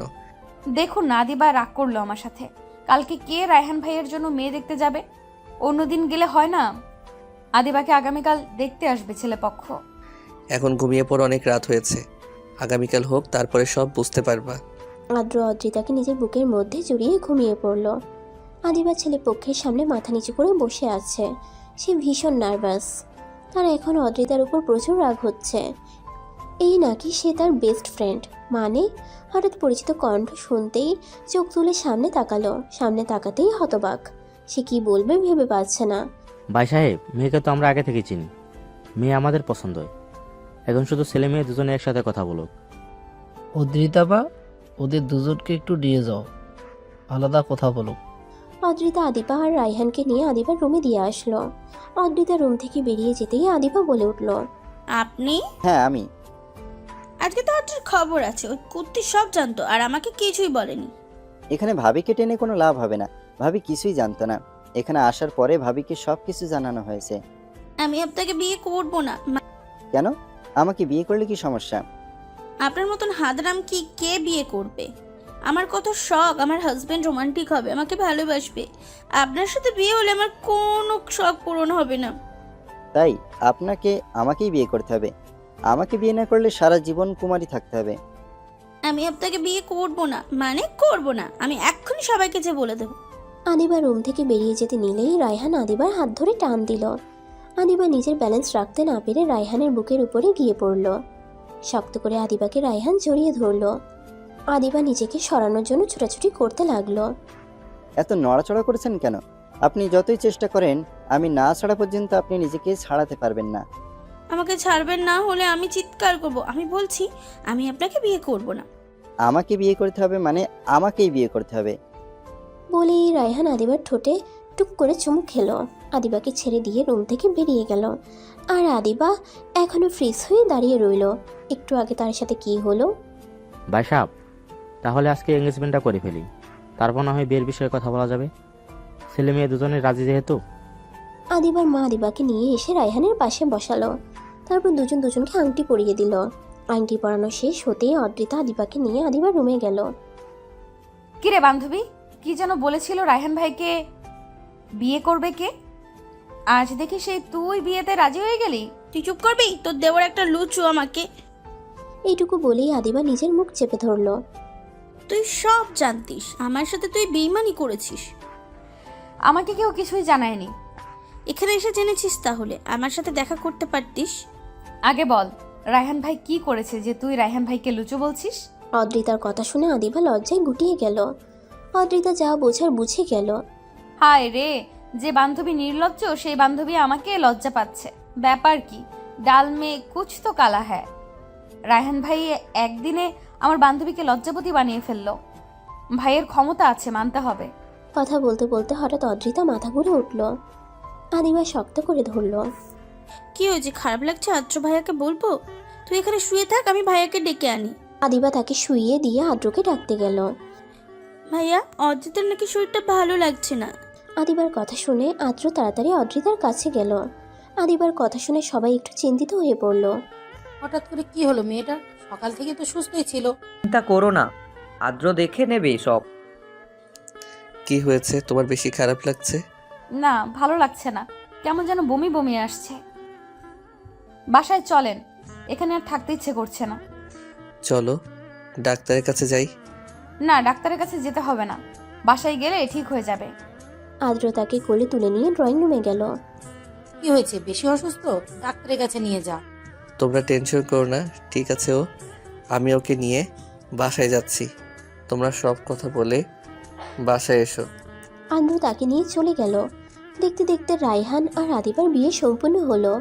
ভাইয়া 25,000 দিবেন, তাছাড়া রুমে ঢুকতে পারবেন না। ভাবি, আপনি তো আমার দলে থাকবেন তাই না? আজকে আমি কারো ভাবি না, আজকে আমি আমার বান্ধবীর বেস্ট ফ্রেন্ড। সো কোনো কথা না বলে তাড়াতাড়ি টাকাটা হাতে ফেলুন। অদ্রিতার কথা শুনে আর কিছু না বলে রায়হান টাকা দিয়ে রুমে গেল। রুমের ভিতরে ঢুকেই আদিবাকে ফুলের সজ্জিত বিছানার মাঝখানে বসে থাকতে দেখল। রায়হান ধীরে ধীরে বিছানার দিকে যেতে লাগলো। আদিবা বুঝতে পারলো রায়হান তার দিকে এগিয়ে আসছে। সে নিজেকে আরেকটু গুটিয়ে নিল। রায়হান আদিবার মুখের সামনে থেকে ঘুমটা সরিয়ে ফেলল। মাশাআল্লাহ, আমার বউটাকে খুব সুন্দর দেখতে লাগছে। রায়হানের কথা শুনে আদিবার গালগুলো লজ্জায় লাল হয়ে গেল। রায়হানের দৃষ্টি আদিবার টকটকে রাঙা দুটো ঠোঁটের দিকে। রায়হান ঠোঁটের দিকে ক্রমশ এগিয়ে গেল। দুজোড়া নরম ঠোঁট এক হয়ে গেল। কে যেন বলেছিল তার বর রোমান্টিক হবে। আজকে দেখাবো রোমান্টিক কাকে বলে এবং কত প্রকার ও কি কি। রায়হানের কথায় আদিবা লজ্জায় একাকার হয়ে গেল। রায়হান আদিবাকে আপন করে নিতে ধৈর্যহারা, আর আদিবা রায়হানকে সামলাতে ব্যস্ত। কি হয়েছে? এভাবে তাকিয়ে কি দেখেন? সরেন এখান থেকে সবাই, ওদেরকে ওদের মতো থাকতে দেন। আদ্র রুমে ঢুকতেই অবাক। চারদিকে ছোট ছোট মোম দিয়ে সুন্দর করে সাজানো। মনে হচ্ছে আজকে তার ভাইয়ের না, তারই বাসর রাত। বিছানার উপর থেকে জামা কাপড় তুলতেই জামা কাপড়ের ভেতর থেকে একটা কাগজ বেরিয়ে এলো। কাগজটা খুলতেই দেখলো ভেতরে লেখা, আমি বারান্দায় দাঁড়িয়ে আছি, ফ্রেশ হয়ে তারপরে আমার কাছে আসুন। আদ্র ফ্রেশ না হয়ে বারান্দায় যেতে নিলে হঠাৎ কি ভেবে আবার ফ্রেশ হতে চলে গেল। ফ্রেশ হয়ে এসে অদ্রিতাকে বারান্দায় দোলনায় বসে থাকতে দেখলো। এইভাবে বসে আছো কেন? অনেক রাত হয়েছে, রুমে চলো। রুমে যাবই তো, আগে আমার পাশে বসেন। অদ্রিতার কথা শুনে আদ্র তার পাশে গিয়ে বসলো। আদ্র তার পাশে বসতেই অদ্রিতা তার কাঁধে মাথা রাখলো। কি হয়েছে বলো তো? এমন ব্যবহার কেন করছো? আদ্রর হাতটা ধরে তার পেটের উপর রাখলো। আপনার দায়িত্ব তো বেড়ে গেল, এখন থেকে আমার সাথে সাথে আপনাকে আরো একটা বাচ্চা সামলাতে হবে। এই জায়গায় আপনার আর আমার ভালোবাসার চিহ্ন বেড়ে উঠছে। অদ্রিতার কথা শুনে আদ্র তো একটা ঘোরের মধ্যে চলে গেছে। কি বলেছে তার মাথায় কিছুই ঢুকছে না। হঠাৎ ঘোর থেকে বেরিয়ে অদ্রিতাকে শক্ত করে জড়িয়ে ধরল। আদ্র কিছু বলছে না দেখে অদ্রিতা ভয় পেল। হঠাৎ অনুভব করলো তার কাঁধে তরল কিছুর অস্তিত্ব। সে বুঝতে পারল আদ্র কান্না করছে। সে যখন প্রথম জানতে পেরেছিল সে মা হবে, তখন সেও কান্না করেছে। দেখি, এইভাবে কেউ কান্না করে? এটা খুশির কান্না, তুই বুঝবে না। প্রথম বাবা হওয়ার কেন যে অনুভব হচ্ছে? আমার কেমন জানি লাগছে। কি করবো বলো তো? এত খুশি কোথায় রাখবো? আদ্রর পাগলামো দেখে অদ্রিতা মুচকি মুচকি হাসছে। আল্লাহর কাছে শুক্রিয়া আদায় করুন যে সে যেন পৃথিবীতে সুস্থভাবে আর সুন্দরভাবে আসতে পারে। তোমার অনেক অনেক অনেক ধন্যবাদ বাবা হওয়ার অনুভূতির সাথে পরিচয় করিয়ে দেওয়ার জন্য। তোমাকে অনেক অনেক ধন্যবাদ আমাকে এত ভালোবাসার জন্য। তোমাকে অনেক অনেক ধন্যবাদ আমার জীবনে আসার জন্য। আপনাকে অনেক ধন্যবাদ আমার জীবনে আসার জন্য। আপনি ছাড়া হয়তো আমাকে কেউ এত ভালোবাসতো না। হঠাৎ একটু মন খারাপ করলো। কি হলো, মন খারাপ কেন? আমরা বাচ্চার মা বাবা হয়ে যাচ্ছি আর তুমি এখন আমাকে আপনি বলে ডাকো। এই কথা আপনাকে আপনি বলে ডাকতে আমার বেশি ভালো লাগে। আমার আপনি আপনিতেই সুন্দর। আপনি ডাক তাতে আপনাকে আমার আপন আপন মনে হয়। সব স্বামী স্ত্রীর মধ্যে যে তুমি ডাক থাকতে হবে এমন কোনো কথা নেই। তার কথা শুনে আদ্র আর কিছু বলার ভাষা খুঁজে পেল না। অদ্রিতাকে নিজের সাথে শক্ত করে জড়িয়ে ধরলো। জানো, চাঁদহীন রাতে তুমি আমার হয়ে এসেছিলে। আবার এমন চাঁদহীন রাতে তুমি আমাকে সবচেয়ে বড় উপহার দিলে। কে বলেছে চাঁদহীন রাত সুন্দর হয় না? কে বলেছে চাঁদহীন রাত শুধু দুঃখ ডেকে আনে? কে বলেছে চাঁদহীন রাত অভিশপ্ত? চাঁদহীন রাতও খুশি নিয়ে আসতে পারে। চাঁদহীন রাতেও ভালোবাসা দিতে পারে। সবসময় যে একটা সুন্দর দিন সুন্দর স্মৃতি নিয়ে আসবে এমন কথা কোথায় লেখা আছে?